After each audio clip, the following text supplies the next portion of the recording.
Greetings, stowaways. This episode comes with a content warning for disease, parasites, and vomit. Please note that the disease in question is entirely fantastical and bears no resemblance to any disease past or present. Thank you, and enjoy the show.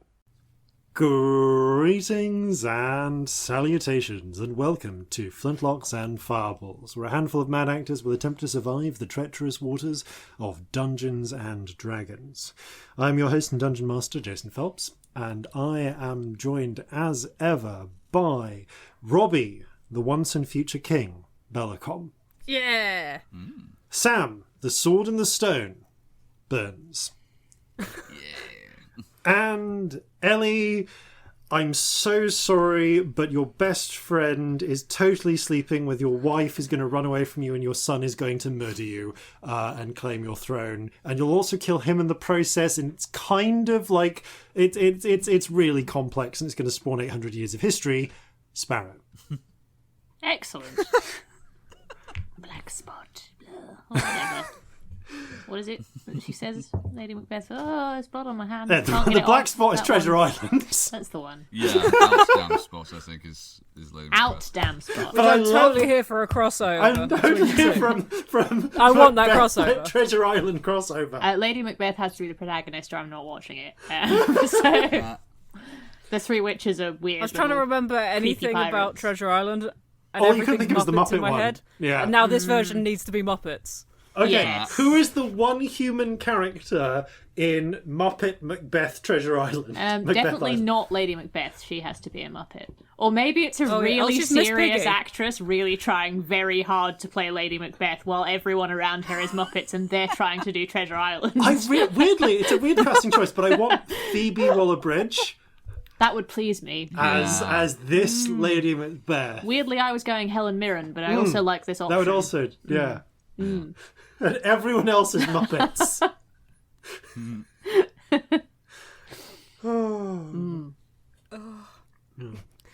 Can Beaker be Banquo, please? Yes. I'm going to say yes. Oh no, on that go. that's too perfect. Oh no. Right. Well, speaking of Oh no, that would make Fozzie the porter. Yes. I want to know. Sub D&D, let's do this for the next 4 hours. Who's Kermit in this? Is Kermit Duncan? Possibly, actually, I think yeah. so, probably. Yeah, Kermit is Duncan. And Miss Piggy is also there, but she's also trying to play Lady Macbeth, and there's like a face-off between her and Phoebe Waller-Bridge Yes. for who gets to play Yeah, the role. that absolutely would have to be. Yeah. Phoebe, But then- Phoebe Waller-Bridge loses. I don't know. Like, I think I'm wondering if maybe Miss Piggy loses and then becomes Long John Silver. I would watch Love that. it. Also Hecate, like Queen of the Witches, would be a great role for Miss Piggy. Okay, Oh, good point. Macbeth, but all three witches are Miss Piggy. Yeah. Nobody else is yeah. nobody else is Muppets in this Macbeth. It's just Yeah. all three witches are Miss Piggy. Come on, you know it'd be amazing. Oh, I want it. Oh yes. All the other actors are really serious actors desperately trying to do a Shakespeare play, and Miss Piggy just turns up like "Hubble and babble" like every so often. There's no segue. Please, future us, tell us Save what us. Muppets Make this from the film. future. From the present, even. It's Future Jason with messages from the present. This episode of Flintlocks and Fireballs is brought to you, as ever, by you. A massive thanks to our crew members on the Flintlocks Patreon who help keep this ship sailing. There's a wealth of extra content and bonus features for patrons, including regular blog posts, extra stories narrated by the cast, artwork, and a monthly poll for the community to help design an element to go into the game. You can check it out at patreon.com/Flintlocks and Fireballs. Link in the description. We are an affiliate of Zavvi, fine producers of nerdy garments and handy household items. Remember, you can click through the affiliate link in the description and use code FLINTLOCKS20 to take 20% off clothing and FLINTLOCKS10 to take 10% off not clothing. Once again, we're involved with the online group heist game Agent Venture, the most fun you can have on a Zoom call while keeping your shirt on. Pull off a heist, infiltrate a base, and save the world with only a laptop, an internet connection, and your socially distant friends. Check out the link in the description. And that's it for announcements this time. Back to you, Past Jason. Whew. Right. Well, on that cheerful imagination. I'm trying to make Miss Piggy ethereal like they try and do the witches sometimes, and I'm having the best time, and I think everyone should... Oh, yeah. I want it in an entirely serious Shakespeare play, except all three witches and Miss Piggy. Flintlocks and Fireballs. Our land stands on the sabre's edge. Our cities are a powder keg. Brother chains, brother, no one's free. A life on land is short, you'll see. So gather your muskets, gather your spears, we'll plunder the shores of Calcinea. No kraken, storm or spell we fear, so come and sail with us, my dear. Previously on Flintlocks and Fireballs. The Institute, just outside of Beer Barrel, is currently the site of a re-emergence of a long-lost and deadly plague / frankly, bioweapon from times past, the Blue Death. It has proved to be a mycoid parasite with some sort of connection in between its various nodes that has taken over most of the staff of the Institute. A handful of survivors have clustered together in the refectory after the most crippling weakness of the Blue Death was discovered. Chocolate. It appears that the same magical powers that allow for its rapid proliferation and abilities also mean that it is astonishingly vulnerable to the anti-fungal properties of cacao. As such, the party have gathered together a surprising amount of chocolate, and with the aid of the surviving members of the Institute, who have not been converted into mycoid drones, along with noted chef Pierre du Petit Pois, they have begun converting roasted cacao beans into gallons and gallons of chocolate liquor. It's basically really pure dark chocolate in liquid form, which has been decanted into a number of canteens, which have had their internal volumes expanded through dimensional magic. Dimensional magic, which at this point is the sole province of precisely 2 people. And also, I think 3 of Scamp's Jesus, just I've got leather so bags. few spells. Yeah. Oh no, I know. The party have also Fine. cooled a relatively portable steam engine, hopefully without causing any stress fractures as a result of the rapid cooling. That was a 19 on your Arcana check, after all. Mm-hmm. And are preparing to make their way with the chocolate to the dome atop the library at the centre of the Institute, where the primary cistern for the sprinkler system is located. They will then need to convey the portable steam engine down to the pipe conduits at the base of the library next to the vault.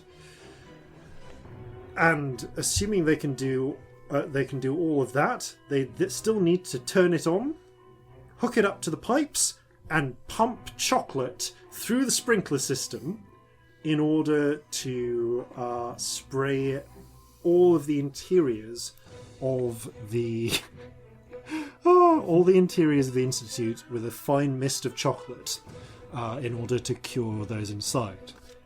And let us not forget, also confront the mycoid nexus, which, as far as you are aware, seems to be possessing one of the original expedition members. And most likely is probably attempting to break into the security centre to open the gatehouse and escape. You have but scamped minutes before... It could be... You don't know exactly how long. Dawn will come within 30 to 40 minutes of the time you finish your preparations. But dawn is only a benchmark for how long they think the magical defences on the walls that are preventing the nodes from simply climbing over will last. They could drop at any time. So, you are gathered, you have your chocolate, you have your weapons, you have your chocolate-based weapons, and you have the Have I portable filled up my steamer. little water pistol? You have filled up your little turkey baster with liquid chocolate as well. I've got 6 canteens of chocolate. Yes. Corzin. The super soaker, basically, of chocolate. Corzin. Yep. Can I have a couple of bombs? Yeah, okay. I don't have any, Got but I have 4 here. canteens. Take these 2 for now. Thank you. You're my favourite. You take a Stay moment. close. You take a moment to sort of tie these up with twine. I've written 2 Corzin. To Corzin's surprise, I'm awake. although possibly in this case it's Too busy thinking about fucking Macbeth. I'm know. sorry, I haven't recovered. In this It's case, because probably I'm Petty thinking Pois about. surprise. I'm now thinking about the rubbish drama school Macbeth that I watched because the other half of my ear did it, where all the witches were American and on roller skates for no reason, and it made about as much sense as them all being Miss Piggy. And I can't stop thinking about fucking Macbeth. Okay, give me a break. I did see one where the witches were on motorbikes, and that was actually amazing. Okay, that's incredible. That I'm there for. Well, the armies were on motorbikes, the witches were on stilts and breathed fire. It was a whole thing. It was great. That sounds incredible, honestly. That does sound I'm pretty there awesome. for. 3 drama school students school who is a are time, folks. maybe like 20 and have learned to roller skate last week, so the whole thing is horrifying to witness. And also can't really do American accents because we hadn't learned them by that point. Like, Oh, wow. oh, it was bad, kids. no. Anyway, now I can stop thinking about it because I've said it out loud. So please continue. It's over to you. I've What got do you want 2 to do to? bombs. That's what just happened. I was like, what are we doing? Apart from try and get past zombies, I don't have a more coherent plan. Does anybody else? Nope. Well, we've got to I guess try and we avoid them figure it until out as get we there go. And then lure them inside. And trap any that are already inside in there. I mean, we needed to kill the big one, not the big one, Yes. but the clever one, because The node. if we kill the clever one, we can just attract the rest inside with noise, can't we? Exactly. Yeah. Yes, although Eurist... Or we need to get to the big one and have them draw everything inside to us. Yes, Yeah. Eurist did identify that there are probably a few few nodes, but there is one primary nexus. And that will do it. Yeah. Okay. And he doesn't know where that one is. No, wasn't sure. Does he know who it is? His best guess is probably Commander Ivo North, the Orc security second in command to Commander Terrence. Who we saw on top of the library, didn't we? Yep. No, you saw no. No, we saw Sylvia. Sylvia, who gave you the guide round the vault. Okay. Yeah, North was one of the ones who went on the library expedition. or just in the library? Or top the She was in library it, on like the we saw her through a window. No, you saw a number of drones through the windows. But okay. I'm Sylvia, misunderstood. Culpepper, I think, is on Yeah. top of the dome on the cupola, and sort of seems to be keenly looking around. Doing a Batman. Okay, so impression. she's outside. How far away did we say? Like You are 300 feet or something? you're 300 feet. So you're about 3 rounds, 2 of which need to be dashed to get from the roof here, or I guess 3 rounds with a dash to get from the floor here, like from the door, to the library cupola. I mean, what's everyone else's range? Can we take her out before we even leave? It's not 300 feet, but I mean, No, I don't think the range of this will stretch to that, but if we... I don't think I've got that far is outside, sending. She's isolated. Well, that's what I'm thinking. I'm guessing as soon as the thing is, she's going to spot us coming and call some sort of alert. And there'll be a whole swarm of the buggers by the time we get there. Yeah. And whilst an alert being called at some point during this might not be a bad thing because it would attract them all inside, at the start is Not the best until time. the thing's going. Yeah. I have, at my furthest, 480 feet of range. Bloody hell, that's impressive. It's stupid, I know. It takes a bit out of me, but I can do it. I think my best is like 120 feet, and that's an illusion, so... Wait, I'm invisible. Oh, sugar! Yeah, I that's just true. forgot. So one other thing that we completely forgot about is right at the end of last episode, Scamp is invisible for the next 3.5 minutes now. They've just turned invisible. Corzin, you can still see them. I'm talking to thin air. Yeah, they look like you can kind of see their outline. It's different to someone ethereal, by the way. They're clearly still here. You don't have to Okay. refocus, but they just look kind of like you can see the blur of light around them. Okay, I have a fucking dumb idea. You're invisible for how long? A couple of minutes. Okay, I just what take one if... of these canisters What off if and I can you... dump it on them? Yeah, what if you fly up, squirt her with chocolate, and fly back down while you're invisible? Exactly. I mean, that might be... I mean, I mean, how... it's What's going to crazy, be but my it might range actually of sort work. of... Like, yeah, what's the range of this here squirty gun of mine? 5 feet. Because it's a turkey baster that you filled with liquid chocolates. Boo! But if you want to get, you could get you could get right up next, fly right up next to her.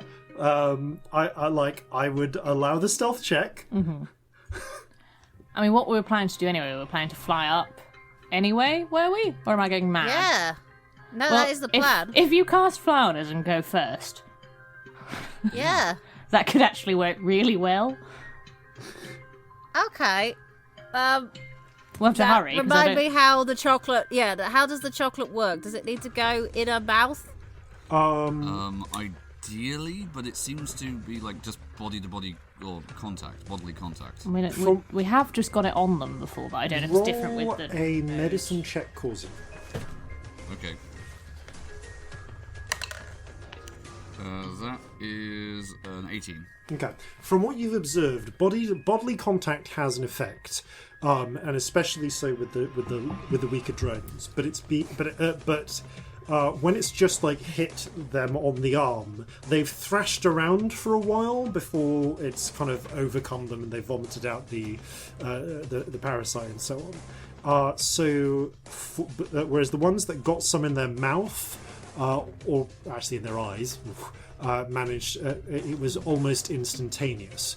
So you would guess that if you're hitting getting Sylvia just on the skin with this stuff will probably hurt and significantly harm her, or at least harm the parasite possessing her. But if you want to kind of do the one-hit cure rather than kill, you're gonna want it. Your goal is to try and get it into her mouth or into her eyes. But yeah, again, ow.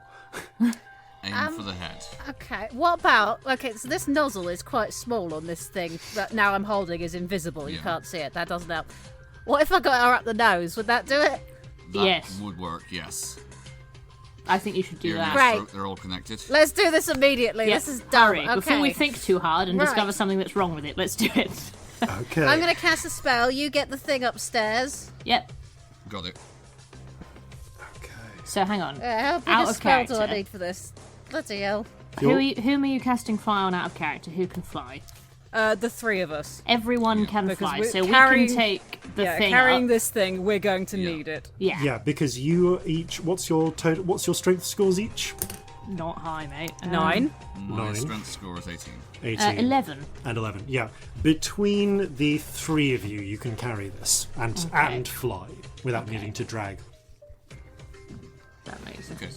Right, I'm going to cast fly and go off the roof almost immediately. Okay, so you kind of cast fly on all three of you, focusing on discharging the magic, and then you shoot up the ladder out through the hatch at the top, and I need a stealth check from you. Are you going to sort of travel at half speed, or are you just getting there as quickly as possible? Half speed, because that means that I'm still doing 30 Stealth feet with around. advantage, and it is disadvantage to spot you anyway. But doubly so with this. I am exhausted though, so this is a straight roll. Okay. I totally should have given you inspiration. Celestia, Yeah. before I go, any encouraging words? So many. You are so good at flying invisibly and sticking things up people's noses in the night. It's one of your main I am the skills. best. You feel It's my inspired. main- You see, Okay, you look over and you Which see. is good. What is that these days? D10, my love. Point. Yeah, you look over I and am you using see. it immediately. That D10's gone forever. Okay. You look over as Celestia sees this, and you see Jeffrey, Marjorie, and Stormy, who are kind of who are messing around near the dessert table. Jeffrey gives you a little paw thumbs up. Well, That is an 18 stealth. 18 stealth. Let me just check I need to check what her perception is. Yeah, and disadvantage for Oh all yeah, of the no, spottings. she rolled quite high with disadvantage. Okay, you taken to the air. The only sound, but there is sound, is this thin sort of air, of wind rushing past you, your invisible form. There is a moment where, as you're getting closer, you see Sylvia, skin kind of a strong blue tint, eyes glowing violet, kind of tilt in your vague general direction, as if hearing something, but seems to be looking at the ground. Okay, I need you to make. This is an attack check with advantage, and I guess this is dex based, and I will say for the purposes of this that you are proficient. It's akin to using a proficient dagger. in nose shoving. Okay, Excellent. 17.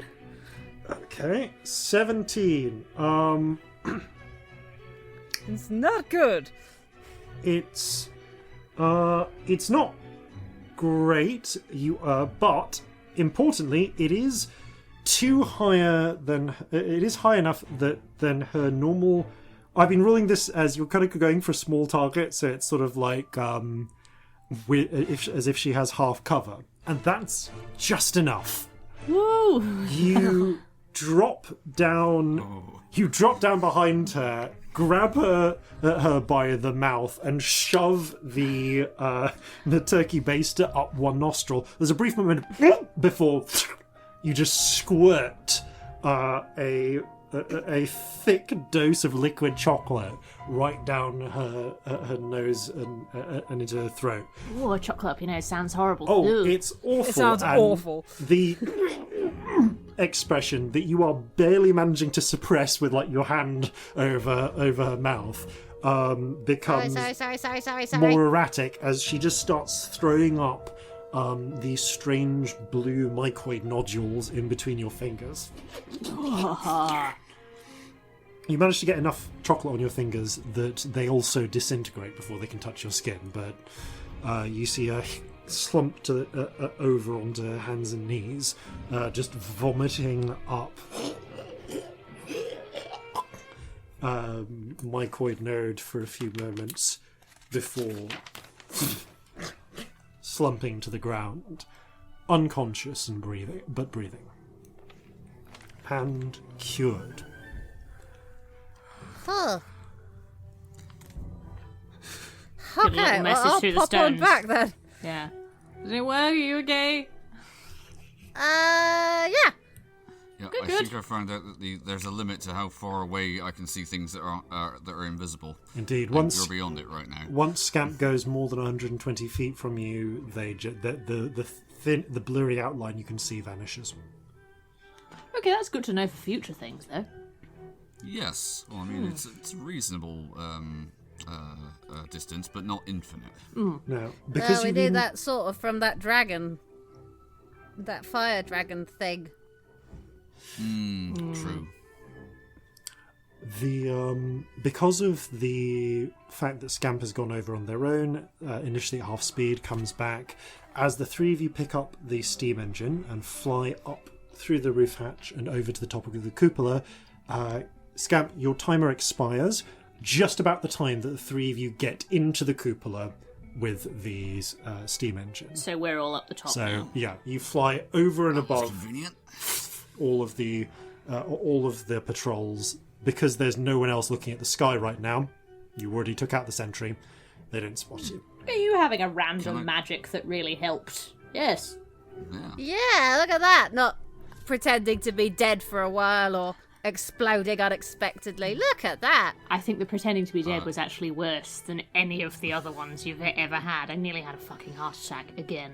No, the one where I nearly actually killed you, I still think that might be our worst. I wasn't conscious for that, so, you know, I didn't have as bad an experience that time, but I acknowledge that would have been worse for you.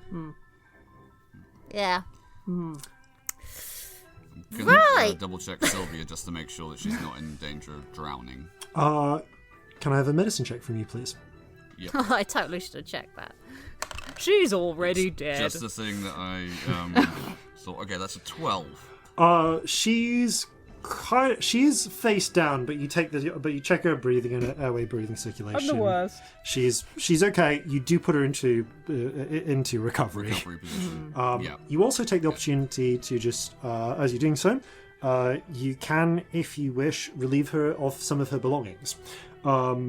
Keys. Any Yes, keys? please. Yeah. Yes, you do find the key. You find a couple of things. You find the key, actually a small ring of keys. You find a small ring of keys,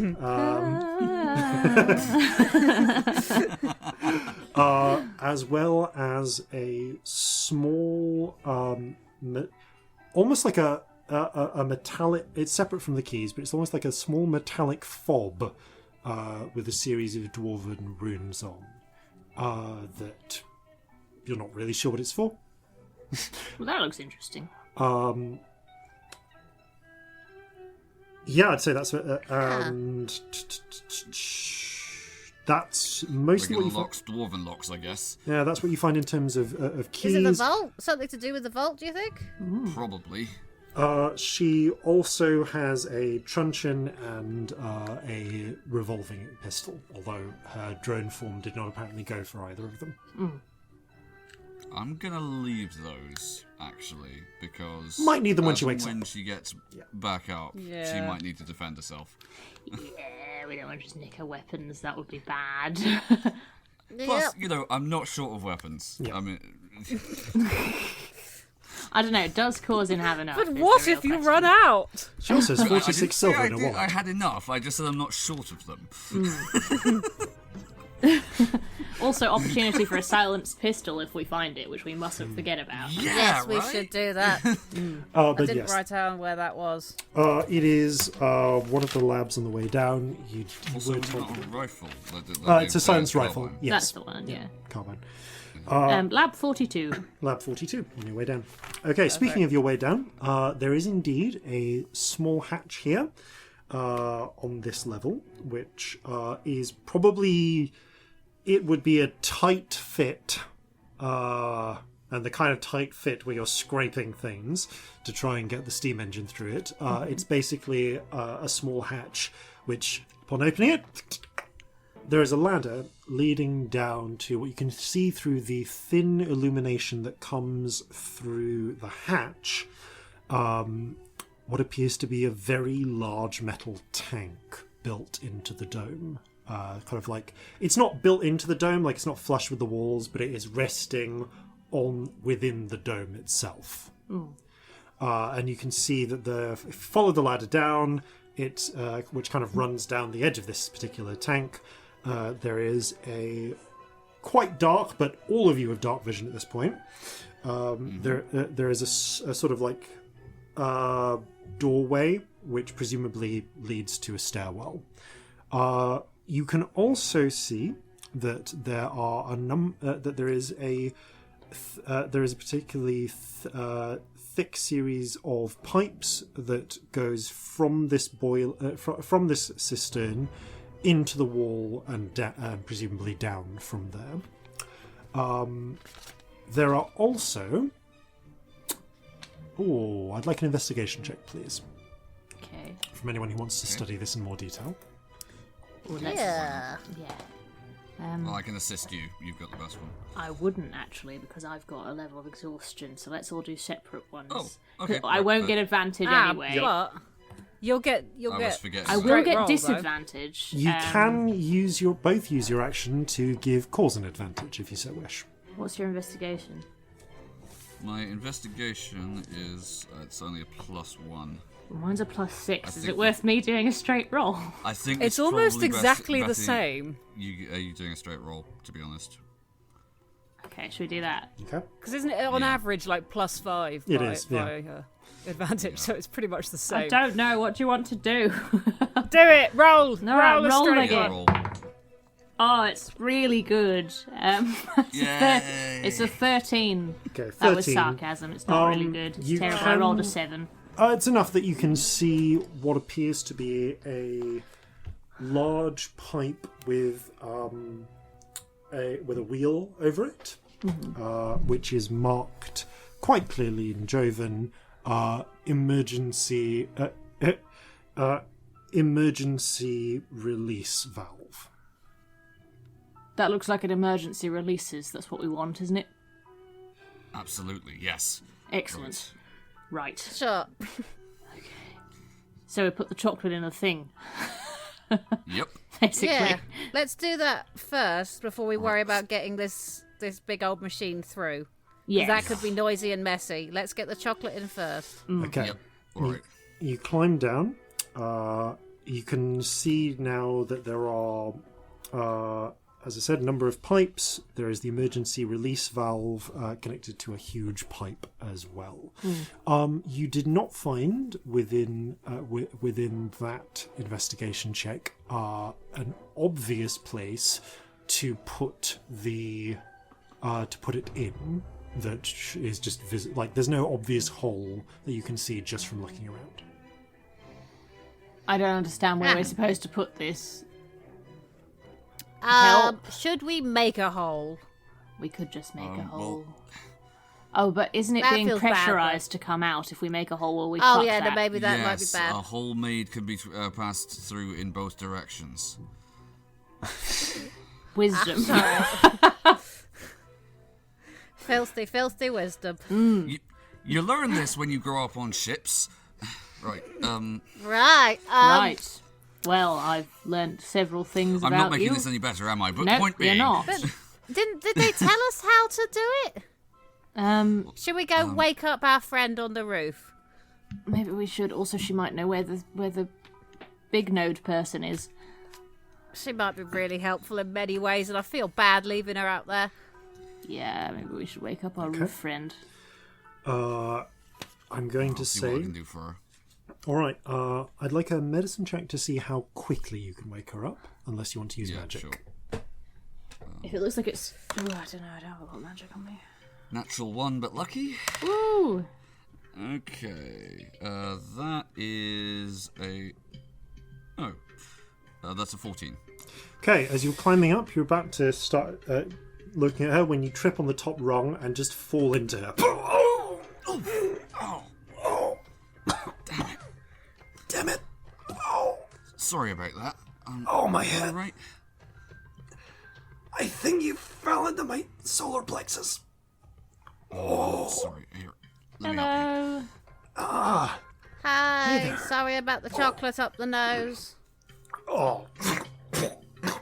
She just snots a bunch of chocolate. and Oh, coughs out. wow.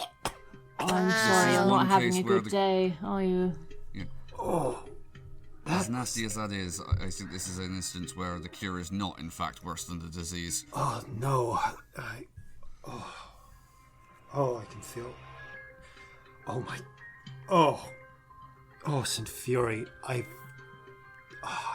had control of my mind. I know. Yeah. It's awful, and we also don't have a lot of time, and we really need information. Okay. What do you need? If one wanted to put chocolate in that big thing down there, how would one do that? Okay. This is important and relevant. All right. You need to. Sorry. You need to activate the emergency release valve to flush all of the water that's already in there out into the sea. Oh yeah, it's full. Right. Alright, that's easily done. Yes. Then you need to reseal. Reseal the emergency valve, and there is a normally we would pump it up from the ground level. But if you unscrew valve 5, Okay. then you should be able to manually put in chocolate. Although you're gonna need gallons and gallons of it. Oh, we've got it. Don't worry. Don't you worry. Where? We've already It's taken a it whole down. thing, We just don't had to worry. come back up to get information because we looked at the thing and didn't know how right, to do it. okay. Don't you worry. It's all sorted. You're gonna need to. If you wanted to pump it, I know that there's pipes down on the vault level. We've got a thing to override that. We're doing well. Oh, We're have you got just my? getting it in. I don't have my keys. We I've kind got of here. We've got you. we Good, kind of good, nicked them that's while you were fine. unconscious. The I'm sorry. password is Rosebud. Rosebud. Okay. You need that, Right. you need that and my ward stone and the key. Otherwise, otherwise, it'll set off the vault defenses. Okay. Wow, I'm know. so glad we woke you up. Yeah, we would have been fucked if we hadn't woken you up, wouldn't we? Shit. That's. Ooh. Alright, another important thing. Do you have any memory at all of where any of the other nodes or the Nexus is for this whole network? Yeah, the big one would be really helpful. I remember now. Yes, I was. I was at security when things started going wrong, and Captain North got hold of me and put whatever that was into my mouth. Oof. I remember. Yes, they're trying to get to the gate controls or to wear them down so that the wall defenses will fall. Oh, that makes sense. I think they're Or currently inside, mainly. Yes, they're currently at the. I think they're in the armory, in their security center, trying to get into the armory right now. Okay, well, that's good to we know. might be able to get them with this. One thing to be aware of: the armory and security center have a shut-off valve for the sprinkler system in case somebody tried to put toxins into the through the sprinkler setup. Oh, Oh, balls. damn it. Imagine also it's a prime way to sabotage any gunpowder. Exactly. So if you're doing what I think you're doing, then you'll probably have to go. You'll need to go in there and activate it manually.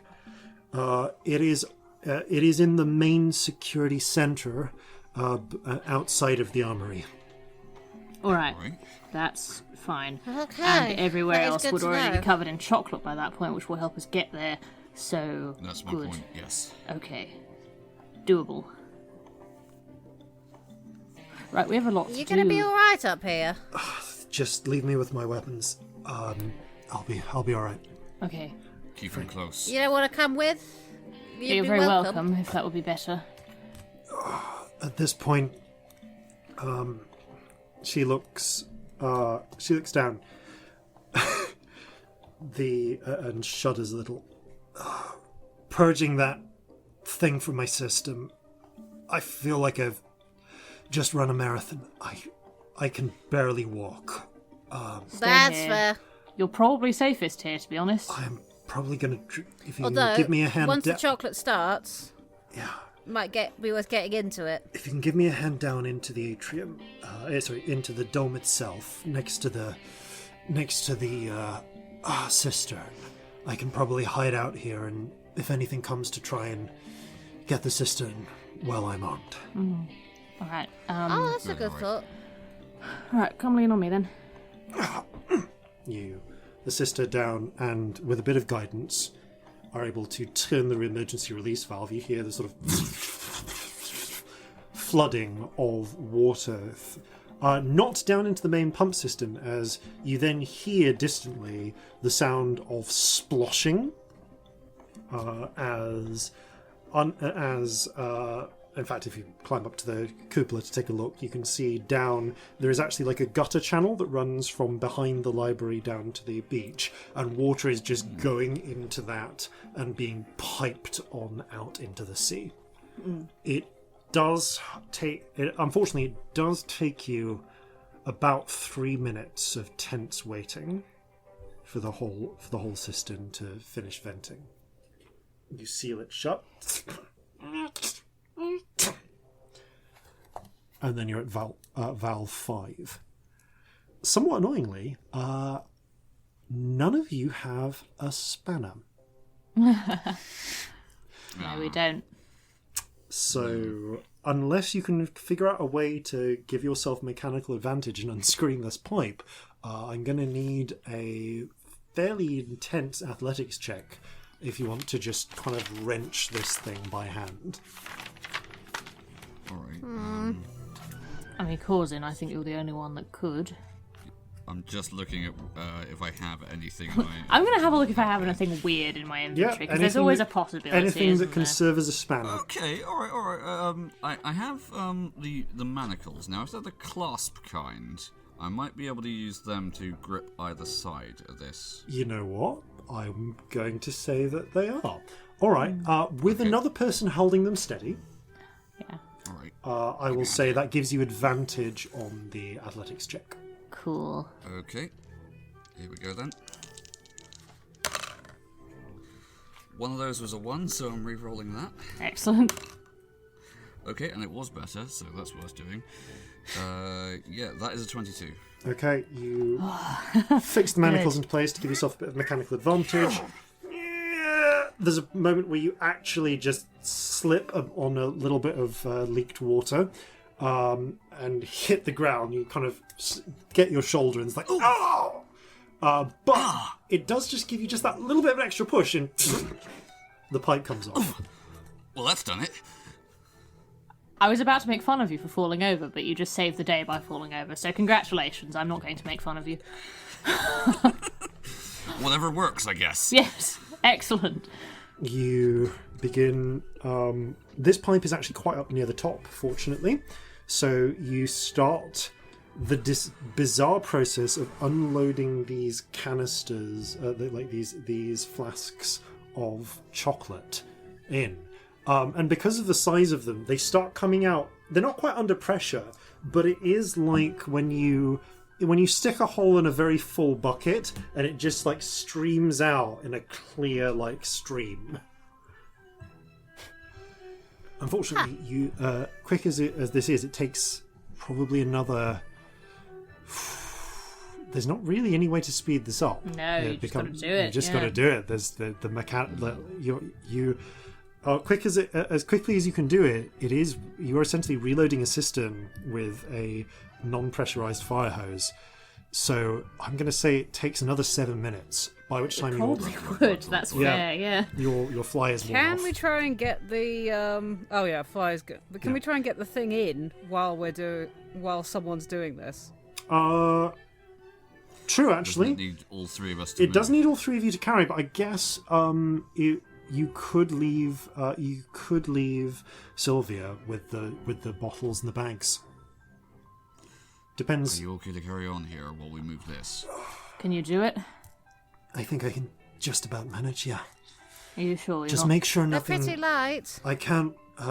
If I've got my hands busy with this, I can't use my gun. So make sure nothing comes up for me. All right. All right. Well, if You- anything got your comes back, up, don't worry. shout, because I'm at sorry that to point they ask. know anyway, and we'll be there. Sorry to ask, but you're not planning on passing out midway through this, are you? I'm gonna do my best not to. Okay. Thank you. Time efficiency and that, we appreciate it. Well, if you.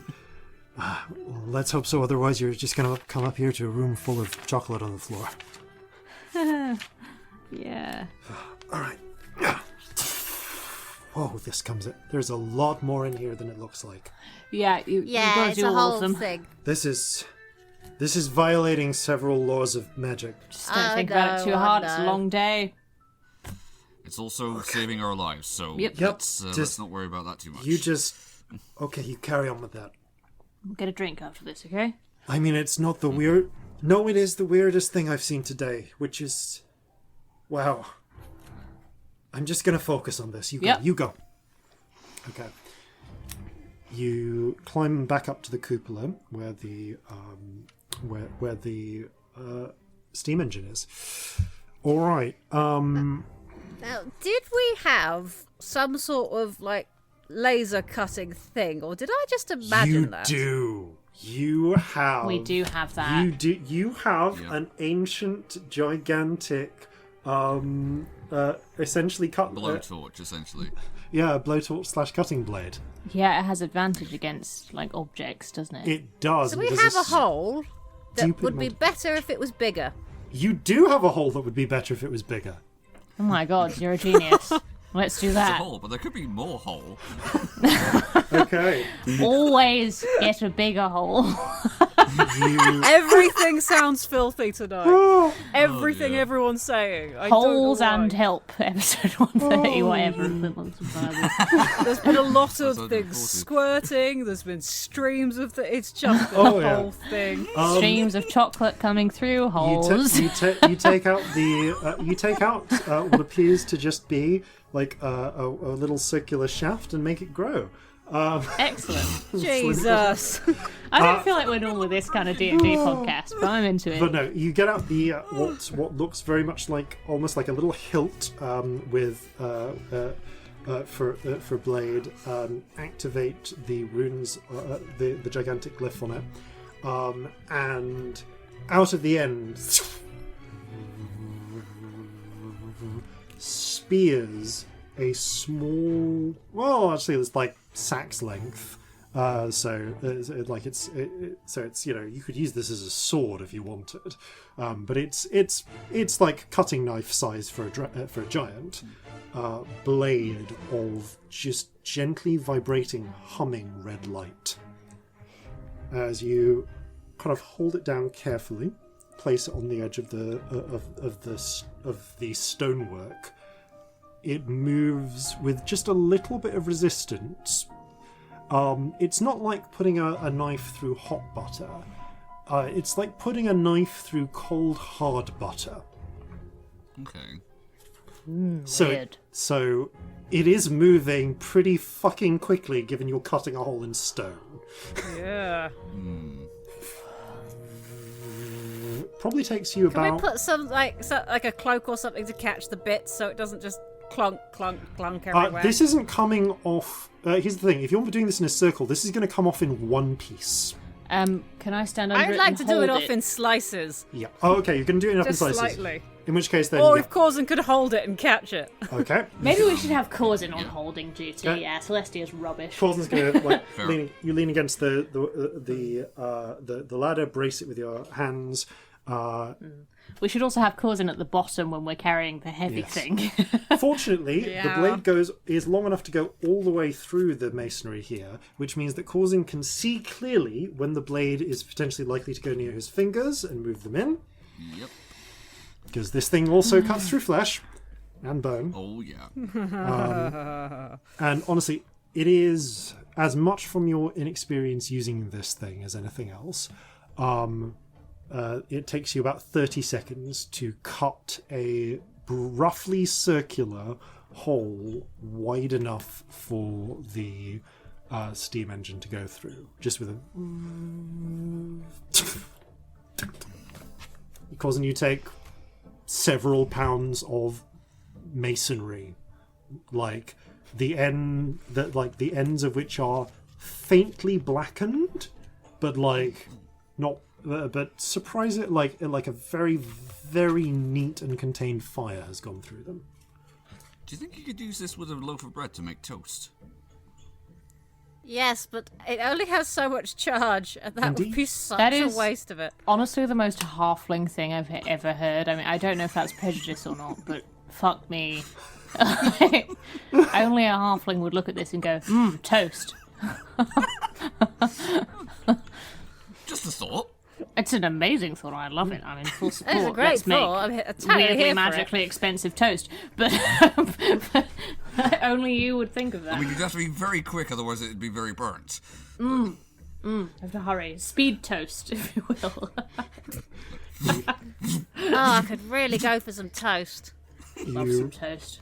I mean, yeah, true. The refectory hasn't been pre-making breakfast. They've been a bit busy. Half the staff are now deathly afraid of chocolate. Yeah. So you carefully place down the masonry chunk that you've cut, that's been cut free, and with the three of you together, lower down the portable steam engine. Now that you're through that, it will fit through doors, so you're able to get to bring it. By the way, you turn off the giant not laser cut, well, kind of laser cutter, Basically. radiant cutter. So deduct 30 seconds from the, I think, 4 hours you have of total time on that. Okay. Yeah, Sam, you got that, haven't you? 3. I I think I I didn't had click it, but Or I was it Bob's? No, I will Bob says write it down as well. It's Yeah. not me. You have, yeah, you Plasma currently, torch time. yeah, you currently. So the giant, the ancient radiant cutter has 3 hours, 59 minutes, 30 seconds of cutting time left. And I remember we rolled a D100 to see how many hours it had as well. Oh man. No. Ugh, yeah, I remember. So unless you can find some way to charge it up someday, that's all you got. Well, we're going to giant Scry territory on the things eventually. past to find out how it was done. True. Yeah. True, yeah. Zap Zap it with eventually lightning. Just keep hitting it and see if it charges Zapping it up. with lightning, a well-known way to charge up your laptop. That's how it works. Oh, Every time I want my laptop charged, to Yeah. do a shocking grasp, it's fine. yeah. Oh yeah, campaign like 4 or 5 or whatever. There's gonna be wizards in university who like get in trouble for trying to hotwire charge their Tech laptops. druids, that's what I want. Yeah. I always like the Stealing sci-fi cars interpretation by- of druid where you can talk to computers. It's really fun to me. I want to hotwire a car with Oh, shocking yeah. grass. Ah, it'd be well good. Scamp driving. Everyone just take a Someone- second. Oh vehicle. no.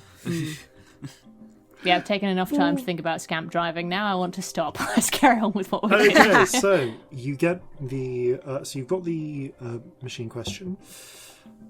All right. Do you want to crack open the door and make your way down the stairwell? Yes. Yep. Peer around it first. See Quietly if anything's as there. we can. Crack it open, peer down. Give me whoever is looking through first, peering through. Give me a perception check. Corzin. Yep. Okay. Why on earth wouldn't you let the person covered in eyes look at everything first? This wasn't great even for advantage, but that's an 11. Ugh. Wait, no, sorry, that's a 14. 14's enough. You can see just through the crack of the door. There is a sort of circular stairwell that curves down. You can see a window through it, and there is just on top of the curved down roof or ceiling of the stairwell, there is a single, slightly bluish fleshed looking half orc, just like tilting, kind of like peering through the window, but not with the same coherence that your friend was. I silently point this out to the other two. Okay. Okay. Can we squirt it with chocolate? Probably. I've got 6 canteens of the bastard stuff. We could probably do that. Yeah. Can I prestidigitate I mean, chocolate acid? don't want to use. We don't know how many we're going to use. Come across. I don't want to use too much on a single one. I'll tell you what, let's try and avoid it, but if it gets too close to us, then we give it a blast of the chocolate. How about that? That's a good idea. It is like 10 feet from the door. It is like right outside. Oh, it's like right outside. It's right outside. Oh, we should do it if it's that close. Alright. Corzin will prime his ye olde super soaker. I mean, yeah. but you can yours- do that. I mean, Don't waste that one. Save the range thing. If you want to, it's basically a spell attack. If you want to basically prestidigitate a small amount of chocolate from one of your canteens. Can I do that? You can use prestidigitation as an attack spell. Yeah. Okay. Oh, it's bad. It's real bad. Do we get any sort of advantage from it not knowing we're It here? hasn't seen you, so you do get an advantage on this attack. Okay. Oh, I rolled the same thing. Okay, 12. Celestia, I rolled 2 2s. you kind of need a bit of space, so you pull open the door. 12. Can 12. I add anything to that? You can if Will you... it help? Will You it can make if you a wish, but I difference? don't think it's going to help, I'm afraid. no. Because Okay. what happens is you pull open the door, canister of chocolate at the ready, and just as the thing turns, go, you flick your fingers, and a little gobbet of chocolate flies up and smacks it in the roof of the mouth. Drops to the ground, vomits up some blue, and then passes out. 12 is its armor class. Well done. Like, any Okay, chocolate these on things the are floor not onto hard the to blue. hit. No offense, but They're that not was slightly particularly dodgy on smart your... unless they've got one of the nodes around, aren't they? No Yeah. offense, that was rubbish, but it did work. So I know, I was going to say, no offense, because I've seen your spell work be a lot neater than that. it was not good. So that was a bit rubbish. It's like I'm a wide very spray of tired. It chocolate. works. I'm so tired too. I did feel like not how blame you. tired I am is impeding me and giving me disadvantages to things I'm doing. Yes, not but to that. Not to that one. That's usually how it works. I'm still going to use it as an excuse. Okay, the three of you pick up the steam engine and begin making your way down. Can I have a stealth check, group stealth check, please? Okay. Oh, Oh man. God, this is the end. 23. Everything's terrible. 9. 12. I could do maths. But disadvantage? This to disadvantage spot is me? killing And me. Corzin doesn't I make... don't Yeah. make noise. Okay, well Corzin that makes no does. sound. Yeah, the disadvantage to spot you does make a difference. So that changes part of their passive perception. Okay. It is a tense little trick. The three of you are basically doing that awkward furniture moving thing where you're going downstairs, and all three of you are different heights as well. Oh no. So you make God, of you make course. your way unsteadily down a circular stone stairwell. God, yeah, I mean, we've moved furniture downstairs like this, and even our height Yeah. difference is difficult. Yeah. This is a problem. There's actually points where you have to like rotate who is where. Like, I'm 5'2" and you're 6'1", and Yeah. that's an issue when we're moving furniture downstairs. So, like, these people Oh, are yeah. fucked. Oh yeah. Like, properly. This is a mess. Corzin is basically under the And steam Celestia engine. is doing some, like, weird Yeah. gorilla squat to Yeah. even be involved. Like, it's real bad. Like, There is Knees from the knees. there is a moment where you're kind of doing one of this and get a little ungainly, and it just scrapes against the stone, and you just hear and kind of hold. You can just hear something moving nearby. Kind of peer around the corner. You can just see that they're through, because the stairwell actually leads down through a few different levels. You can just see a doorway. You can make out bookshelves beyond.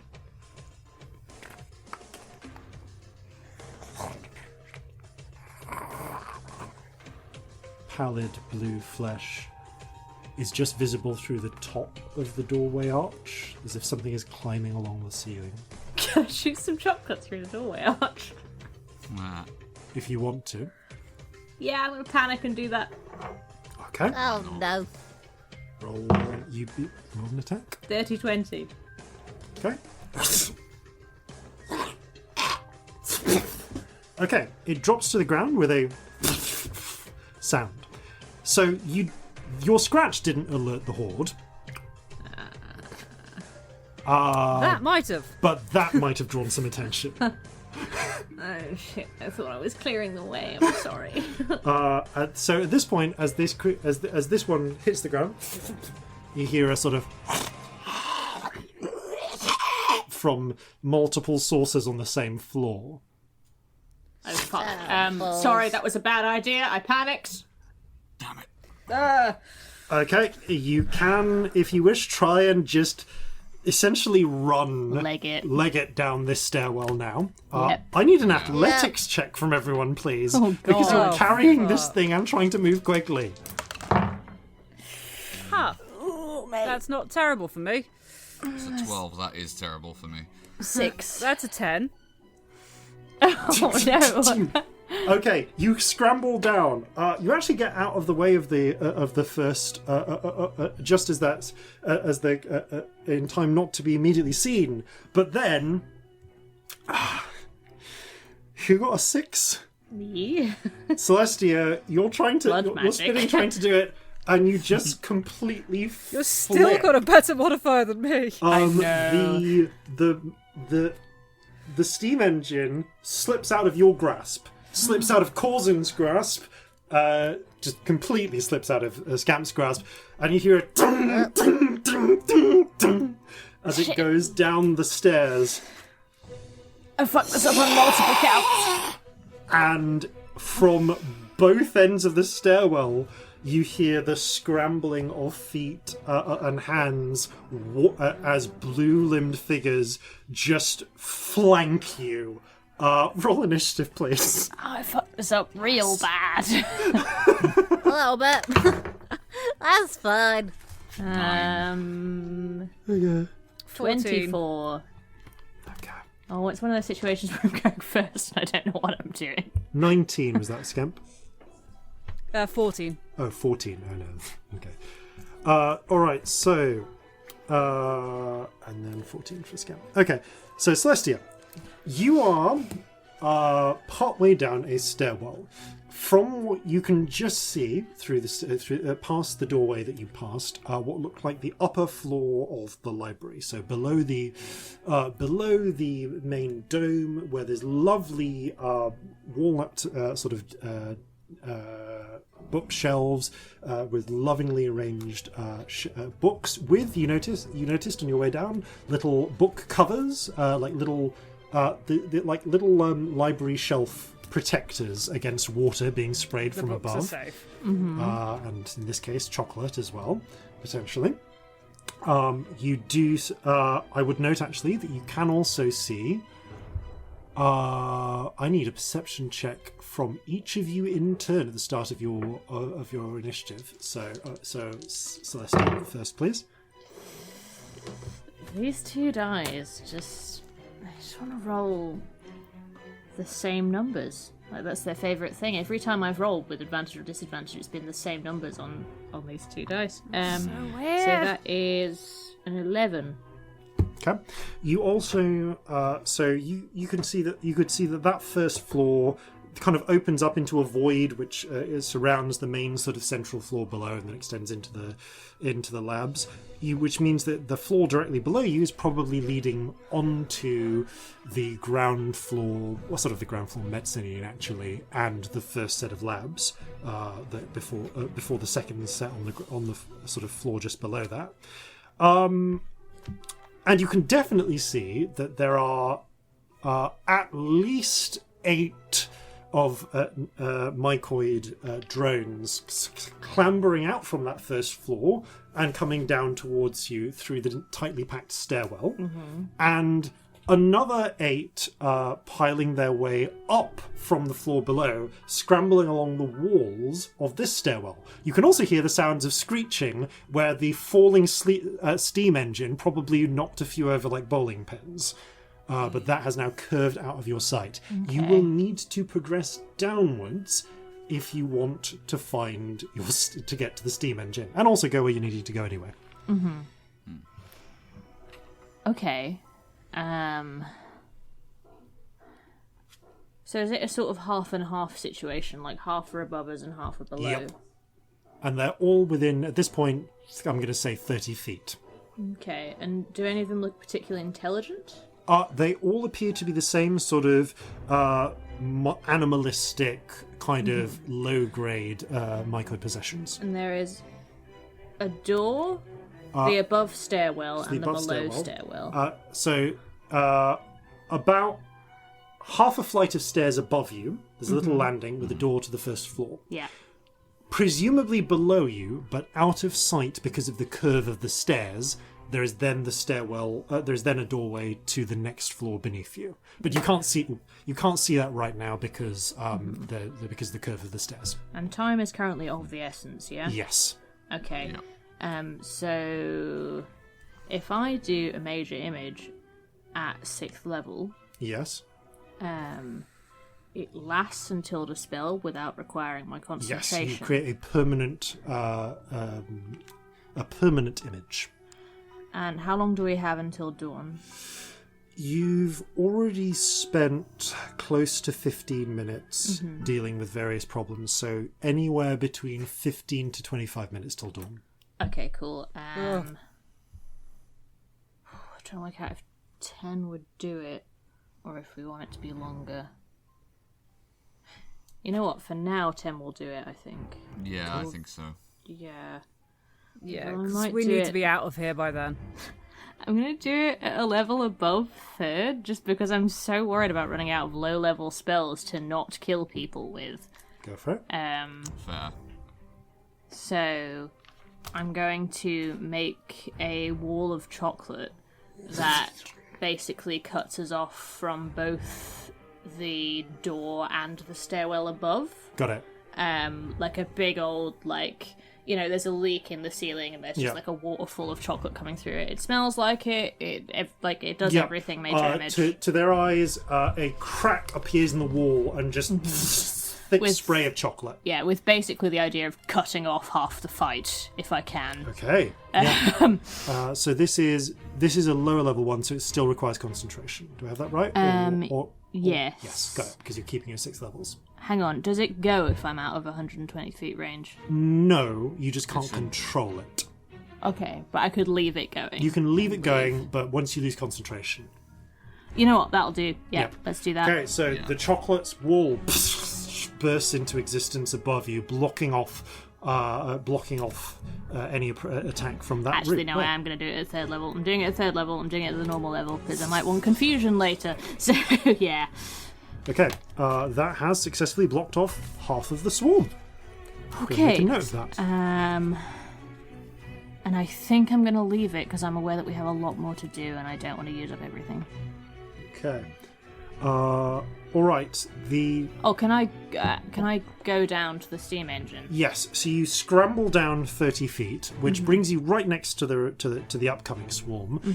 But from here, you can now see the steam engine. It's rolled down and through a doorway onto the kind of onto a little section of hallway. You can see labs labelled by number 40, 40, 42, 40, 42, 44 on the side that you can see. Cool. Okay, unless you're taking a bonus action, that I means... don't think I'm going to. I think I'm going to save my inspirations. Okay. The swarm around you suddenly seems to focus in on you as something walks out from down the corridor from where the labs are, and you see. Okay. You see a halfling woman, still with her pigtailed brunette hair, her dark skin having taken on a vibrant blue tone to it, but still in the yellow gingham dress from before, though spattered with blue bile, is Mindy Meadmaker, eyes burning violet. She regards you with clear focus. steps out onto the stairwell, peers up. You have moved 30 feet forwards, so but that's enough. And almost seems to unhinge her jaw, and sprays a cone of indigo vomit at all of you. So she moves right in front of Celestia to do this, though. So everyone, give me a con save, please. With exhaustion, do saves have disadvantage? No, not at the level you're at at. right now. Cool. Ooh, that's not bad. Loads. Yeah, this is a poison-based save. 18. 25. 25. Okay, no one got below. No one got quite low there. So you all take half of the poison damage from this. So Corzin's resistant as well. Yep. 6. Yep. 30. So that 38 becomes 19. Wow. Which for Corzin becomes 9 points of Well, poison that damage. is a very good thing I saved. And none of you are subject to the additional effects of this particular vomit spray. And none of us really are now fucked us on by 1 hit panicking, point. didn't I? Yeah, that does. I help. have I had 39 hit points. Wow. Now I have. Yeah. That would have taken me down to 1 if I'd not saved. Jesus. Okay, she. With the she steps back. Actually, no, she doesn't step back. She used a movement, but she does begin to direct sections of the horde. From her current position, she is out of sight of the chocolate wall, so she does not see that Okay. because of the curve of the stairs. All right, which means that's the node's go. It brings us to Scamp. Okay, how far away is the node? The node is 35 feet. From what you can. Okay. Although the source of the spray certainly is, and you guess if you move down a little bit, you can see her. Phew. I don't have any chocolate, I don't think, at this point. Do you not? No, No. You used up your squirty thing and didn't replenish it. I've got canteens. True. If you I've get got 6. if you get down to Celestia, then You can take one off me. I'll say bonus action to just take one off the belt. Okay, can I bonus action that and chuck it in the air and Eldritch blast it?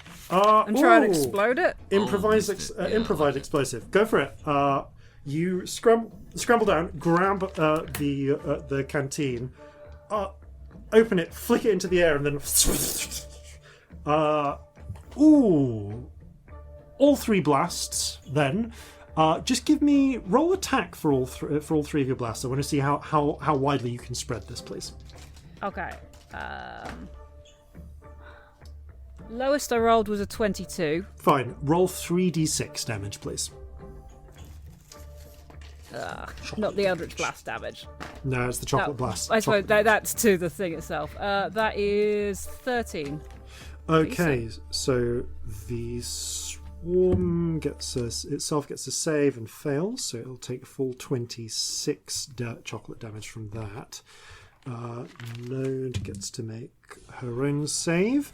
Okay, Mindy just leaps to the side, avoiding the worst of the spray.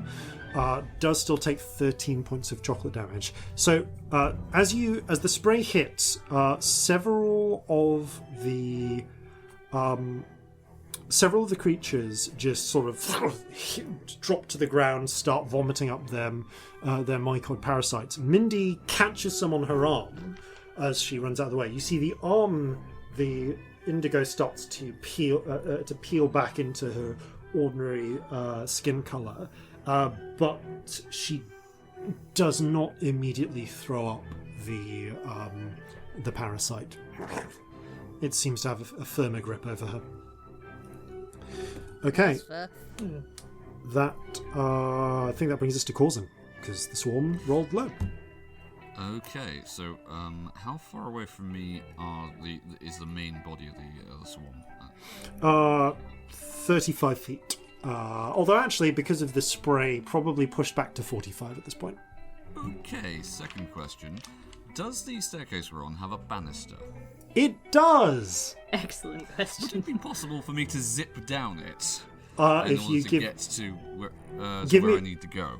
Yes, if you want to try and get down faster than your move speed, I need an acrobatics check. That's fair, and what you need. I will do it. But the idea it's just whether you is get if faster or I arrive not. traveling at speed, I can my thought is I can like douse the front row of this lot with the super soaker. Okay, you leap onto the balcony banister and just scoot downwards. Acrobatics. That's a natural 20. Yes. You scoot downwards, pretty much fast enough to get into the fall. Like you scoot downwards, kick off, and then do this thing where you're like launching forwards, where you release the spray of chocolate twice because it's a repeater. Excellent.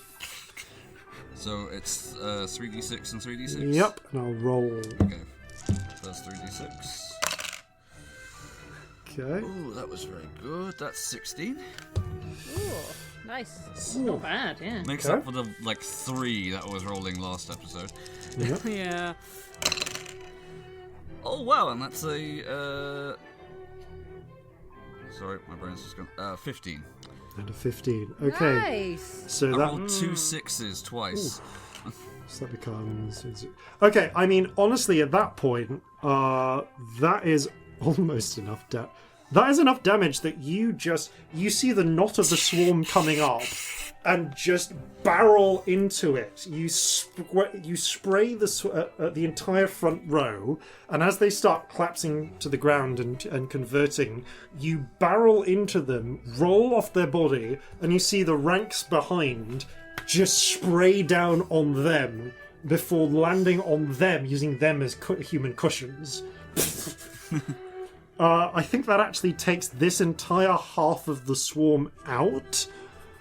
Nice. So, Okay, so where's the node relative to me now? Mindy, however, is you've sailed past Mindy. You're 20 feet past Mindy at this stage. I rolled concentration, by the way, it's fine. Yeah, thank you. I forgot about that. She is caught by some of the spray. She made her save both times. So, in addition to the 16 damage that you'd already done, you do a total of 31. Which is a lot. You can see several sections. She's having to work. She's avoided a direct hit to mouth or nose at any time, but where the spray of chocolate has hit her, you can see the mycoid blue receding. I'll yell up at her. Plenty more where that came from. Okay, the swarm is gone and cannot pass through down here and cannot pass through the chocolate wall for as long as it's up. Which is a while yet, so that's good. Which means, Celestia, you get to act before Mindy does. How far away is she? Right in front of you. I'd shove chocolate in her face with one of my canteens. Okay, just going to make a straight up chocolate attack. Yep. I guess just make a dexterity weapon attack, please. So Dex plus proficiency. Oh god, it's not good. It's not good at all. That's not. 12. Okay. You don't get as Can I much. add a D4? Is that going to help? You can, and it may. Please. I will try, because this might be worth it. It really Oh, that's a might 4. to get rid of it. Add Yes! 4 to that. That is enough to make a I difference. love when things like that help. Like that and inspiration is like my favourite thing. It's so Okay, fun. you can see that she's on the back foot and about to go. But I would like you to roll 2d6 because it's not quite as effective, if not sprayed widely. So 2d6. Yes, please. 7. Okay. That is still an effective hit, though. So she takes an additional 7 damage. She's, by curing standards, very seriously wounded. You can see that she is struggling to keep control of her host.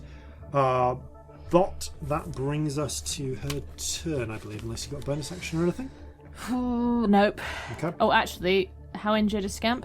Good question. I'm on about quarter hit points. Yeah. Looking seriously wounded. I'm gonna heal you. Oh god, what level do I do this at? I'm really worried about running out of low-level spells because I'm going to start killing people. Genuinely, it's an issue. I think I'm going to do you quite a high-level healing word, mate, to be honest, because I'm more worried about losing all my level 1 spells than I am losing higher ones, because this combat is weird. Where are my D4s? It's all topsy-turvy. So yeah, you hear a ding, as ever. None of the dice are D4s. Oh god, right, there we go. Okay, 2, 5, 6, 7, 10, 15.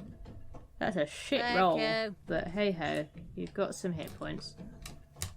Okay. Given that she's currently only next to... Yeah, she's next to Celestia, but not Scamp. I think she's... you can see the panic in her eyes, her violet eyes. So she's going to spring away from Celestia without disengaging. So Celestia can make an attack of opportunity. Oh, please. What can I do it with? I guess you can do it with a chocolate. Can I? If you want to use a chocolate canister. I suppose it's not magic, is it? Hand. So, yeah. Weapon. If you want to use a chocolate canister as another improvised melee weapon. So Dex plus proficiency again? Yeah, sure. He probably shouldn't be with the proficiency, but sod it. That is 18, actually. Okay, roll 2d6 then.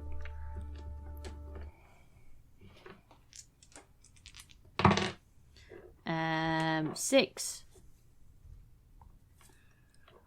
Finish her. So she's doing a sort of leap through the air, right? Like a zombie film leap. Basically, I just hold this canteen of chocolate out in such a way that the end of her leap, her mouth just falls onto it, and I just squeeze it. Okay, she's like actually about to bellows. do a zombie leap away. So anticipating this, you kind of grab step behind her, and as she's leaping up, chug the chocolate right down her throat. So that she leaps onto it, and I just with the bottle. Shudders, hits the ground, hands and knees. Vomits up this thick string of Chris, indigo did you take nodes. chocolate onto any and all of them?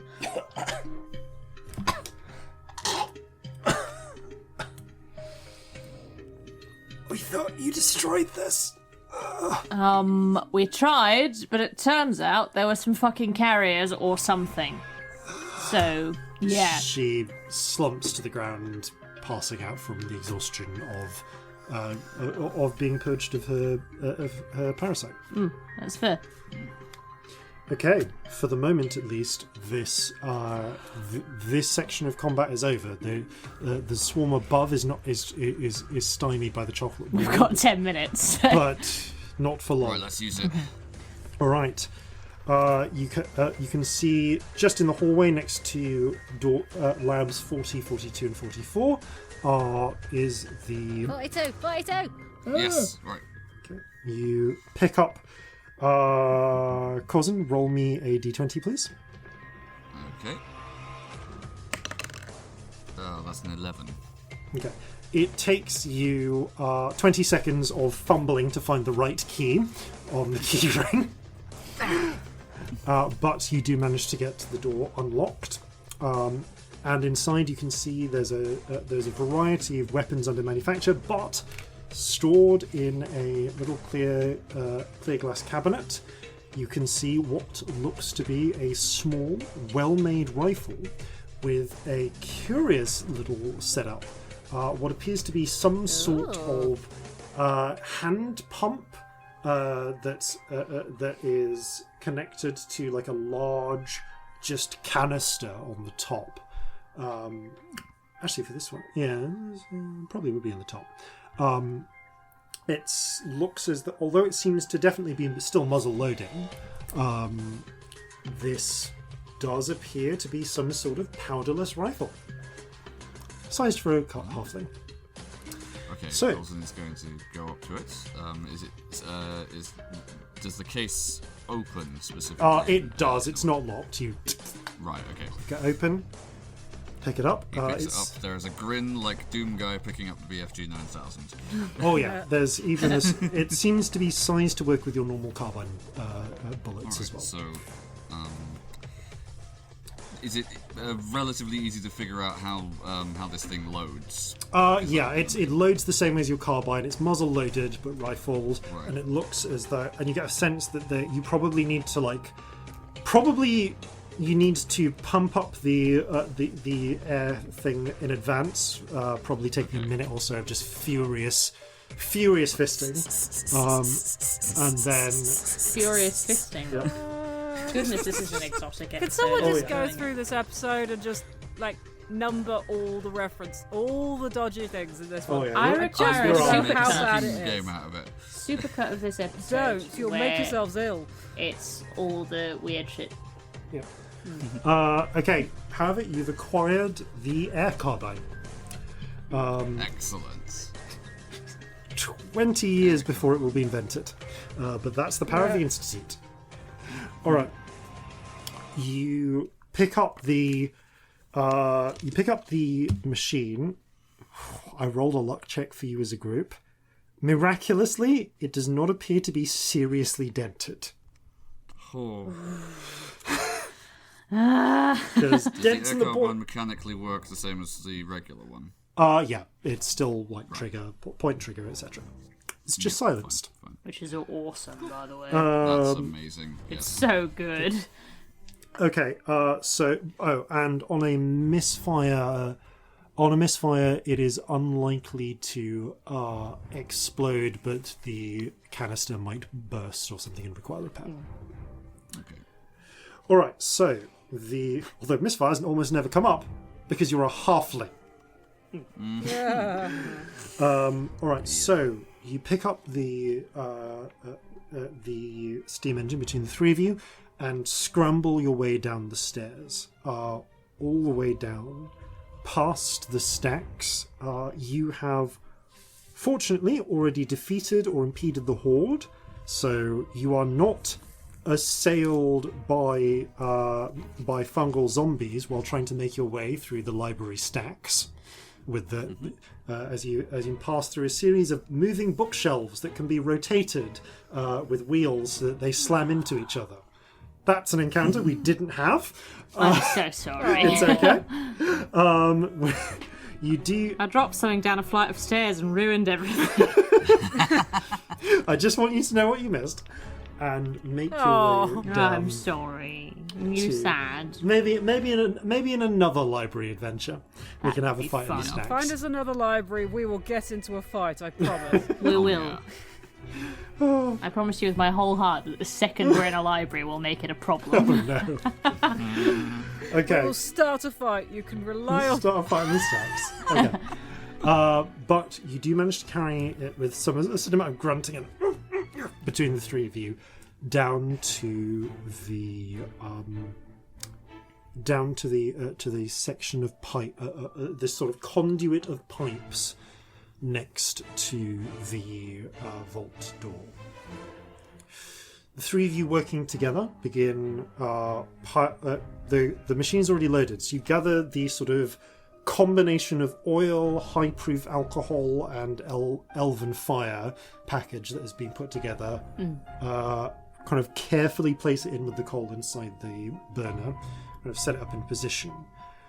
None of you have proficiency in the engineering with engineers' tools. Nope. So I guess working together, whoever wants to can, I guess, with advantage, make a wisdom check to try and connect this thing up to the pipes properly. This feels like what I've been saving Pause a it. use of inspiration for, and I know that Corzin has the highest wisdom here, Okay.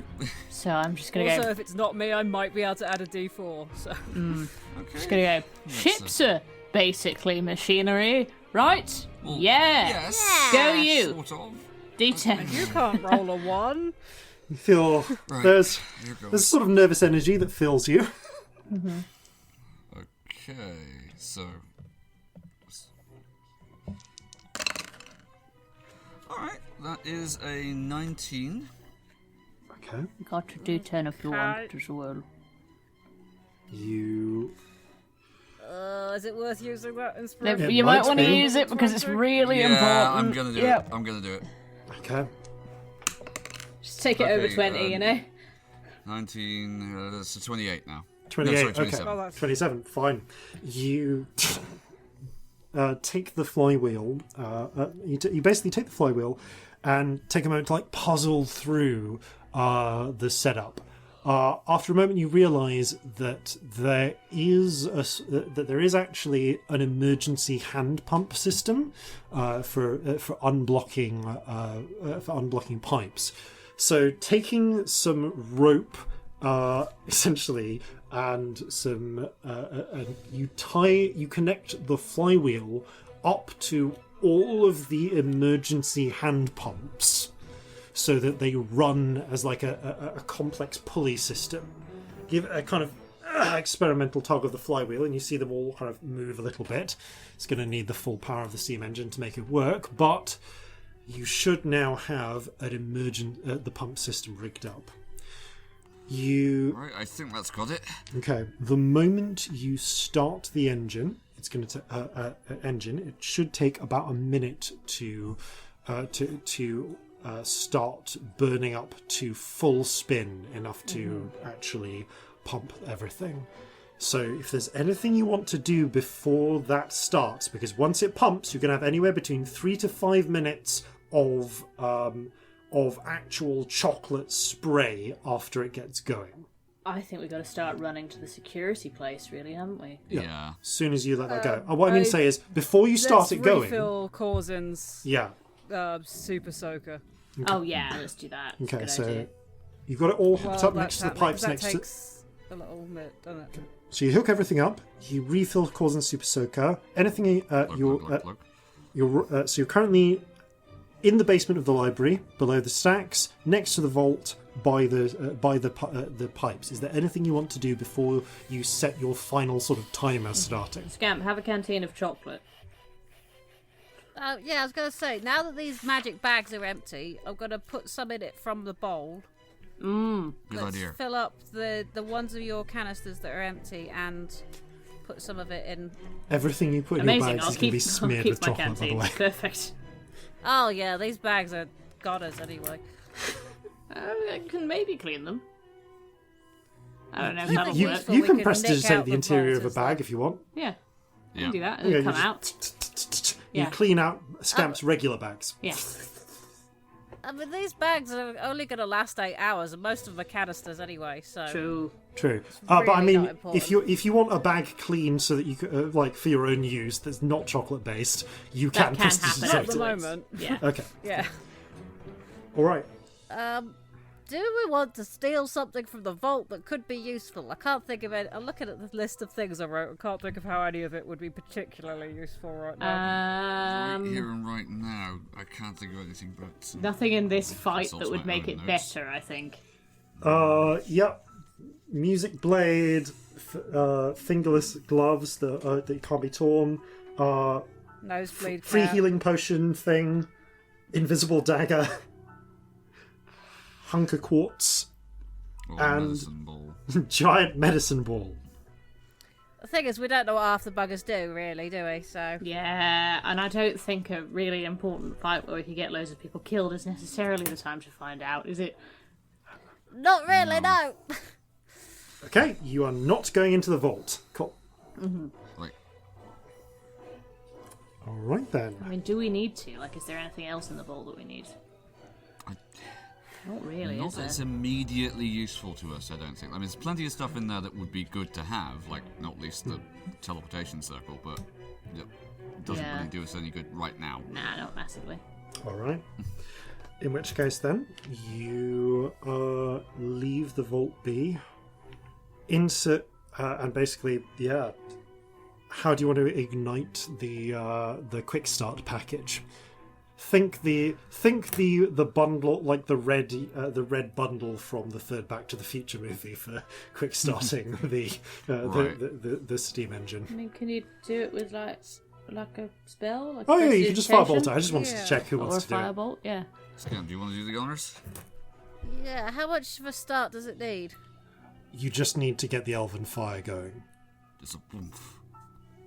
Because, like, maybe there's some spells that do like a spark. That might be a little safer.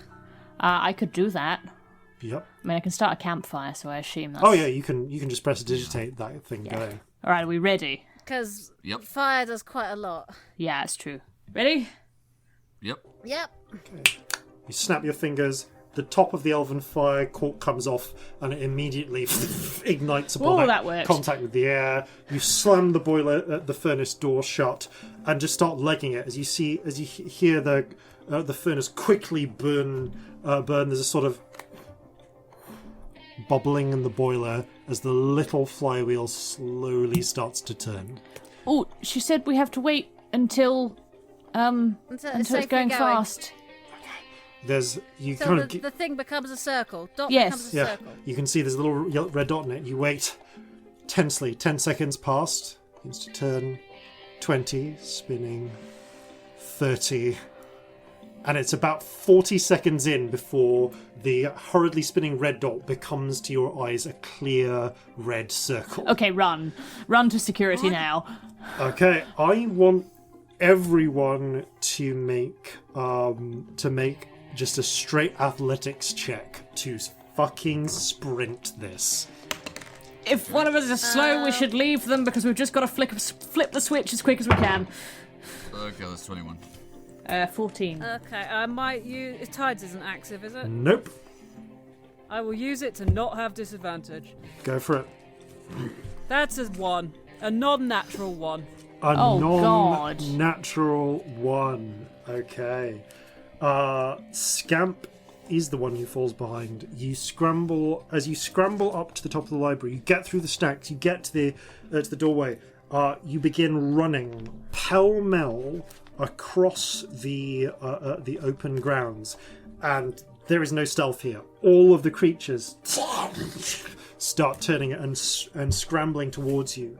You run straight towards security. You can see the doors there, and about halfway along, Scamp, you trip on a flagstone, and I need you to roll 2d100s, please. Oh no.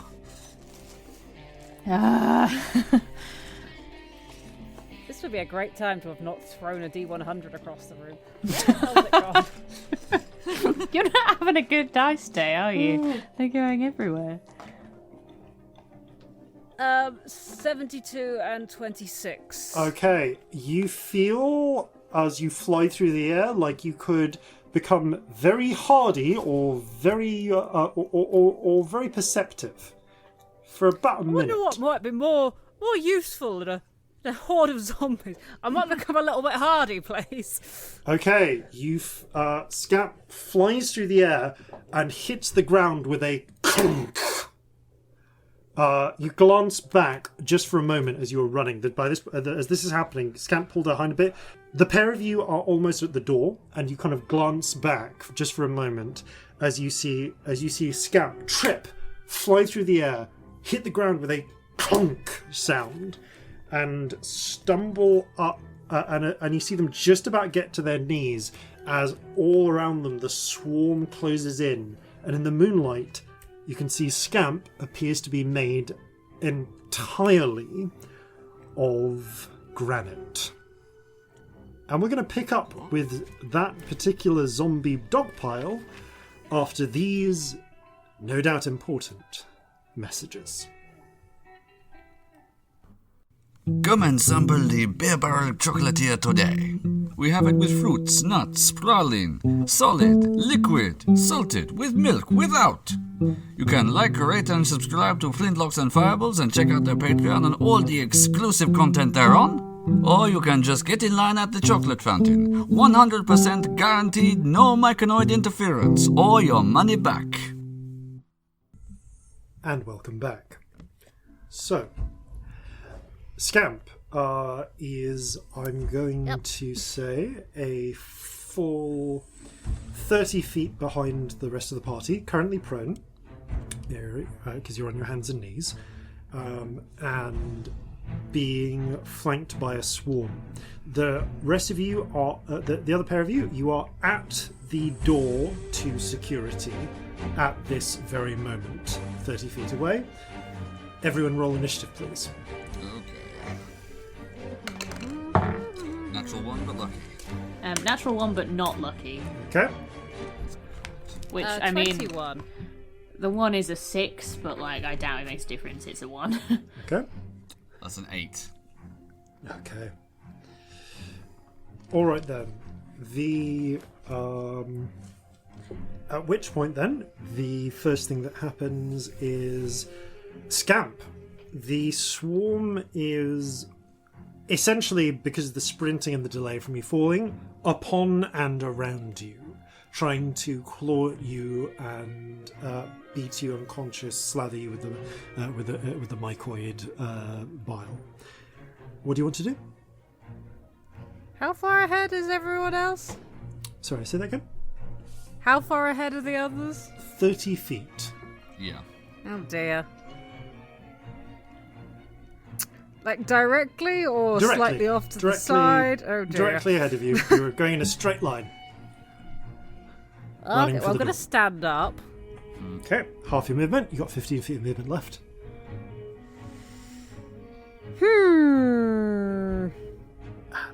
Oh well, I'm going to cast... I'm going to quicken Sustained Wind. Okay, as you focus, what part of your body do you wish the blast of gale force wind to emerge from? What part of your body do you want the wind to come My from? nose! Surging forth from Scamp's nose is a sustained blast of forward wind. So this works like gust of wind, but for the next up to 4 hours with concentration. Oh god. Yeah, this is a ridiculously over-the-top spell, but I don't have any sort of crowd control that isn't lethal. Fair. Makes sense. Okay, so where do you want to point it to start with? Forward, because I want to clear a path. Okay, and you do. As the blast of wind comes forward, I think I need to roll like a strength check for the swarm here.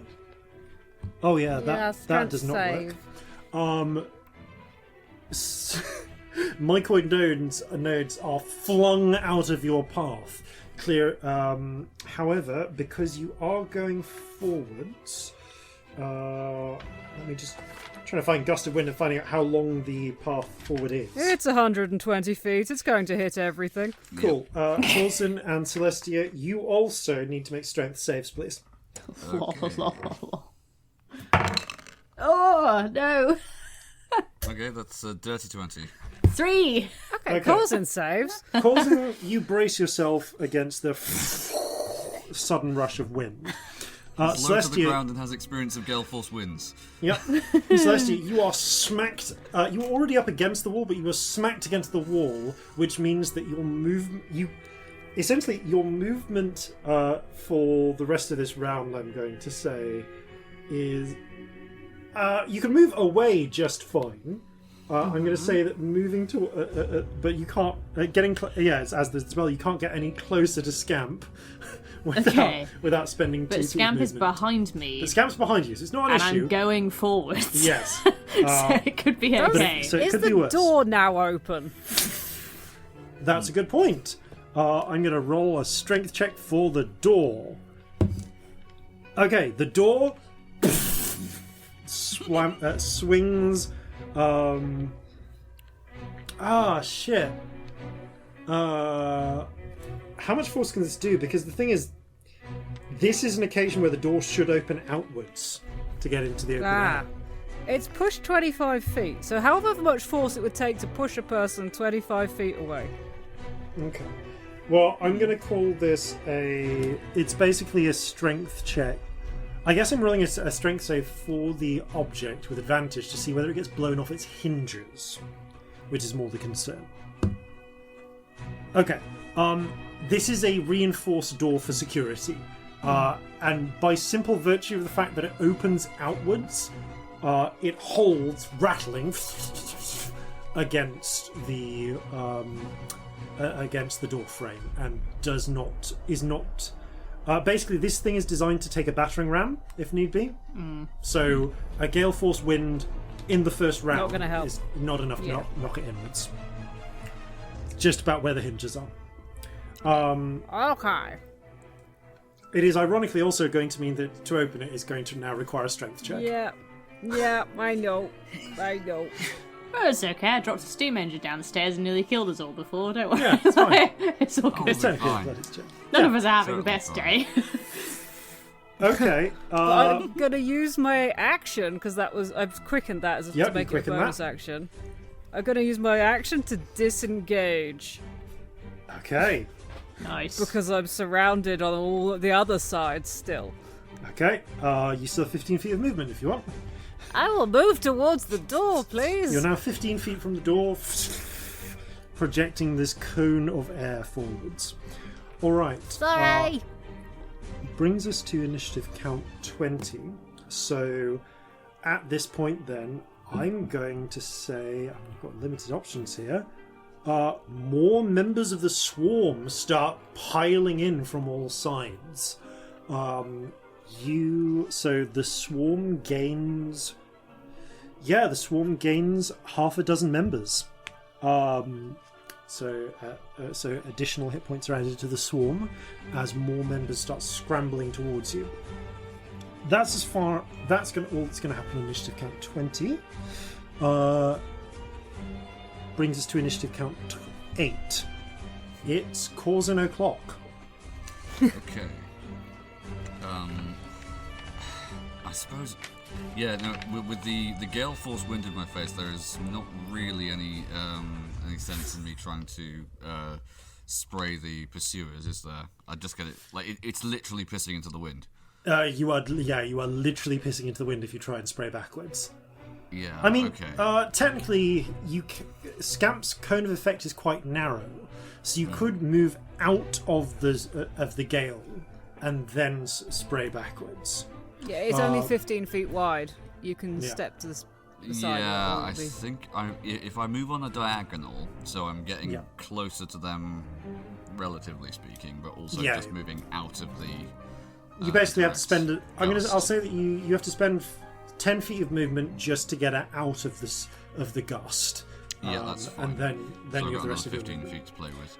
Which means you can move next to Scamp. Right. If you so Yeah. wish. I will attempt to anoint the pursuers with Okay, the, struggling out of the cone of air, you scramble beside Scamp. Spray the pursuers. Okay, that's 14. Okay, they are saving against that. Sorry, I just got to check what their dex saves are here. Okay, 14. They do actually make that save, so the double damage from it being area is halved. So they take 14 points of damage. Okay. it I have a is Are they second- vulnerable to chocolate, though? Don't they take more because it's chocolate?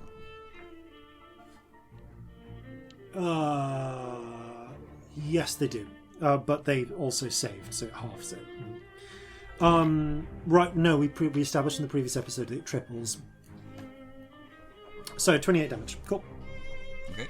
Well, it is enough to spray the half dozen that just joined and leave them clawing at their throats on the ground, vomiting up the spores. Okay.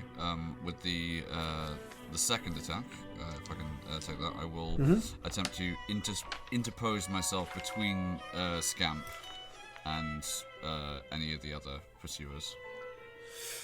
Okay. Do I have enough movement to do that? You can just about manage it. And Right. yes, you said you have a second attack, so go for it. Yep. Okay, that is. Oh, another 14. Okay, another 14. This time, yeah, they definitely save against that, so another 28 damage. So you successfully spray another 20. Sorry, one moment. It's a lot of maths. It's quite okay. It is. Do not worry. Yep, against. I think Okay, it's so very the swarm is especially vulnerable to this weapon by virtue of it being a swarm. So you kind of hose them down, clearing a path behind a swathe behind Scamp as this is happening. Which brings us to the swarm. Swarm's going to swarm. Yep. As they come close enough, their attention refocuses, and a few things are going to happen. The first thing that happens is members of the swarm leap forwards with terrifying speed, because they can dash as a bonus action, so 60 feet forwards, and begin clawing at Corzin and Scamp. So if they are still on you at the start of your turn, you will take swarm damage. The next thing that happens is, I kind of got to roll a strength check here. Okay. By dint of the bodies pushing against it, the door shoves open from the inside. Okay. Oh, yeah. Bagger. As you hear the screeching. At which point, Celestia, I need you to make another strength save, please, because Okay. you're currently pushed up against the door by the spray of wind. Okay, it's better. That's a... Ooh, what's my save? Where's the save? That's a 15, sorry. Okay. I forgot how to D&D. 15 is good, but Scamp's DC is 18. Yeah. So you are flung into the room I want to be in the room, I and consequently suppose. into a mass of node zombies. Well, you know, of Nexus ups zombies. and downs. Yeah, You're a growl cannonball. Yeah. drones. That's it. That's what I'm looking for. Okay, so Celestia, you get a moment, or as you scramble against the creatures clawing at you all around you, to witness the scene in progress. Mm-hmm. The main area of the security office is solidly under siege. Bodies, unconscious for the most part, and rather than cured, of various mycoid drones are piled up against the walls where they've been dragged out of the way just to make space for the rest of the assault. There are easily 100, well, now significantly less, people here total.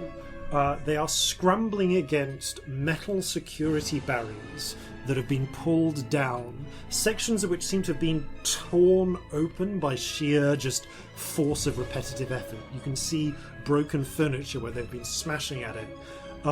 You can also make out through these reinforced grills what seems to be a besieged force behind. You catch a glimpse of the three-headed Commandant Terence raising their hands and with flares of what look to you like spiritual energy, causing greenish-purple bolts of light to blast forwards at the creatures, trying to climb through what appears to be a breach in the steel barrier, trying to get to them. They seem to be doing their best to try and shoot non-lethally, but it is just blunt force impact again and again. Behind them you can see a handful of figures, most of them working around what looks like a complex sort of dwarven artifact made of mange metals with runes carved into it. They appear to be the various mage members of the staff doing their best to try and keep a ward stable. This includes Vivienne, and you can see that beside and slightly before Terence are three more members of the security team, the ones still standing. Others are unconscious, bloodied, and in some cases starting to go bluish by the sides. And a blood-stained, torn dress lady, Grace, who seems to have a long wooden pole that she's wielding like a rapier. And every time one of the swarm clambers forward, she just punches them with it, like right in the solar plexus, and they crumble over. Celestia's shoulders drop slightly at the sight of Lady Grey still being alive. Those shoulders can rise again, however, oh yeah, very much. Because you see 4 figures that, at least 3 of which turn to regard you. 3 of the figures seem to be focused on and supervising the siege of the armory. You recognize the now blue-skinned, violet-eyed forms of Chief Researcher Horhace, Administrator Runecarver, and the Doctor, Cleric Sierra Guelph, all of whom seem to have been turned into nodes. And as a result of that, the drones in here are acting with a lot more focus and attention than elsewhere. However, the last figure that turns, you vaguely recognize elements of the form of Captain Ivo North. There is still the orcish tech. 23121. There is still the orcish cast to his features, the prominent tusks, the bald head, but his grey-yellow skin has changed. It is now, in fact, his whole body has undergone a dramatic change. His skin is a bright blue with spots of shimmering, glowing violet going down the length of his body. Also, his clothes are torn, so you can see a lot more flesh than usual. Not that much flesh, but, a PG-appropriate ripped body, ripped amount of clothing. A crest of mushroom-like material has grown back and out of their bald head, kind of almost like the cap of a mushroom. And it looks almost like a high collar or crown. Oof. A dusting of glowing, sparkling indigo spores cascades from the crest as they move, and they move fluidly and gracefully.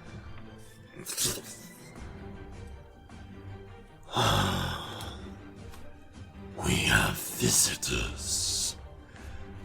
And Celestia, start of your turn. Please roll I think you're surrounded by mycoid swarm. So dex save, please. Cool. Oh, that's decent. 25. Okay, 25 is decent. So you take half the damage from this. Could I borrow a D8 from you, please, man? You can. Have an ice cream one. There you go. Oh, thank you. Thank you, Ice Cream Dice, for providing these. Okay, so, which means half damage. You take... 10, 20, 8, 14 total points between poison and bludgeoning, as mycoid drones claw and punch at you, and in some cases just try and spit blue ichor over your skin. You are surrounded by drones, many of whom are now being pushed against each other by the blast of wind, but are kind of holding steady. What do you wish to do? I hear it's always polite to bring chocolate when you're a visitor. I've got a bomb and a canteen of chocolate. Yes. Can I do the same thing I did before? Yep. I want to throw a chocolate bomb at this big scary one with the mushroom crown and any nearby. Okay. Obviously, I mean, it will explode, so we hope It will it's area explode. of effect. So roll 3d6 and I'll roll some dodges. I'm going to say you can hit the mycoid nexus and it will automatically hit some of the swarm. Cool.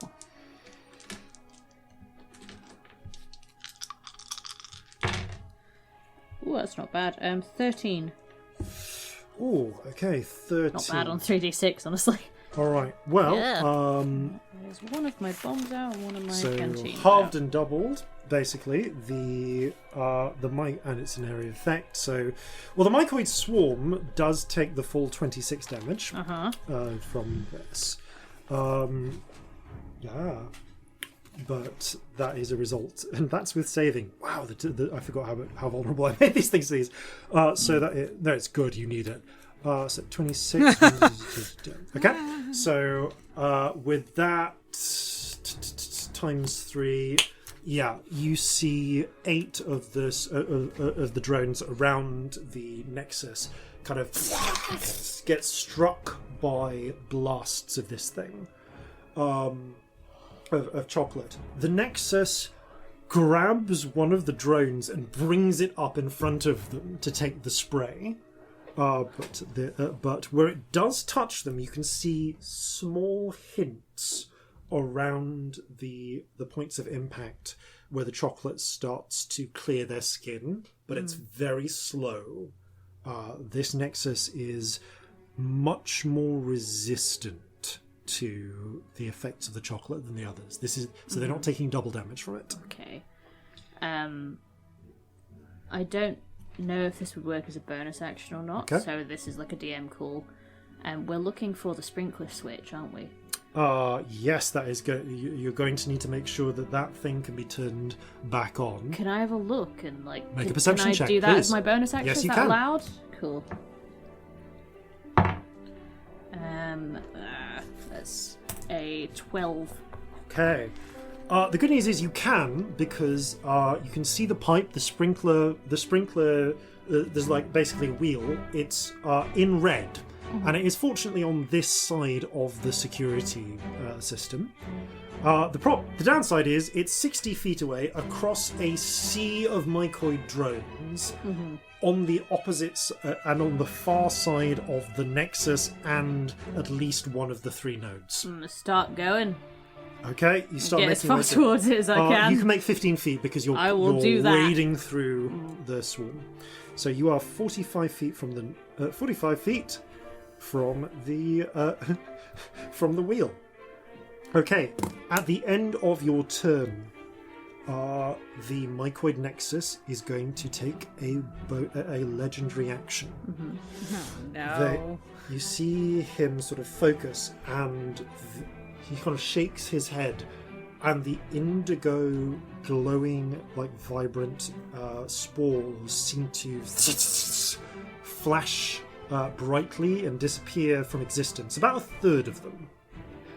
And then, okay, who's the best effect? What can he see? From here, he can just about see and is kind of holding against the spray of wind, all 3 of you.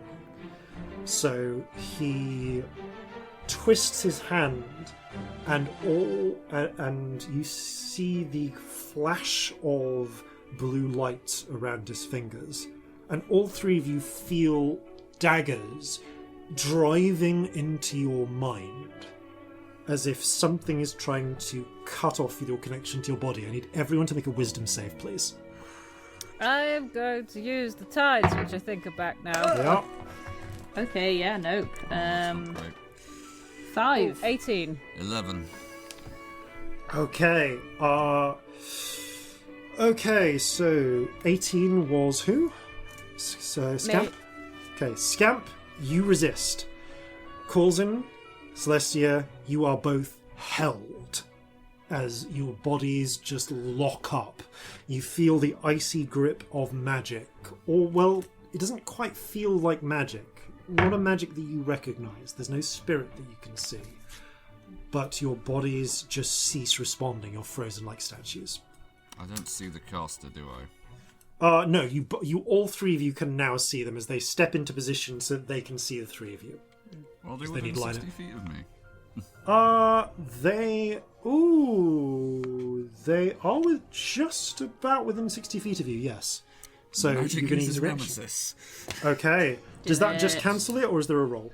I can't remember. They have to make a wisdom saving throw, Wisdom save. Thank you.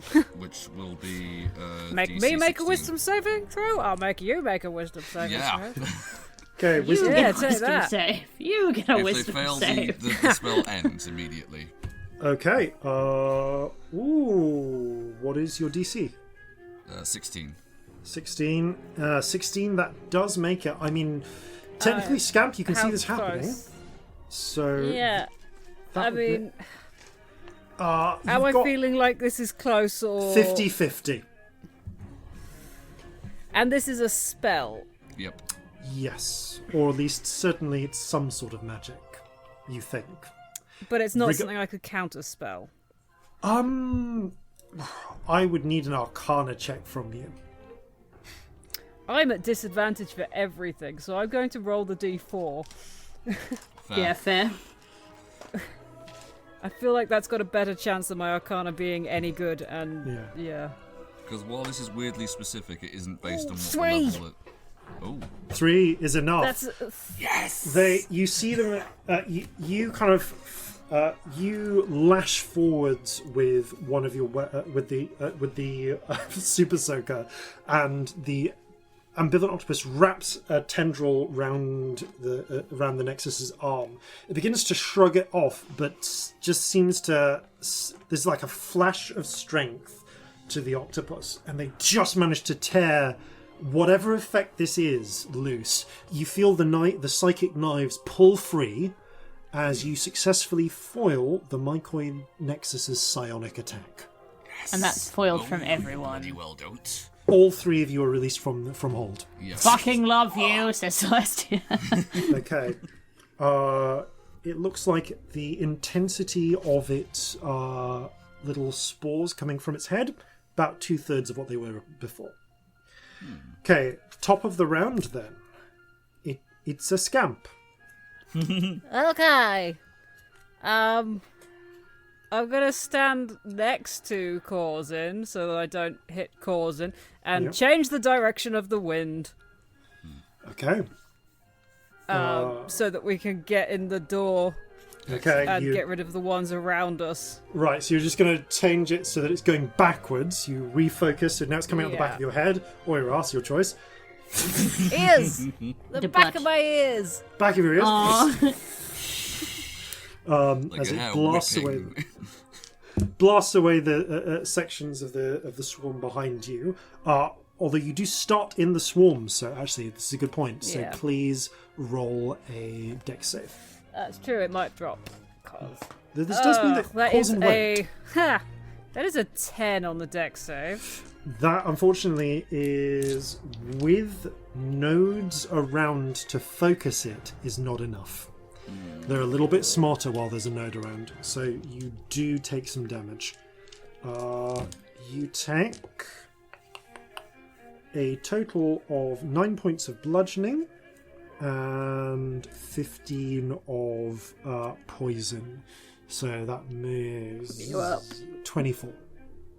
But I am resistant to everything right now. 12. Oh, you are You resistant are, to everything. because of course I forgot about this.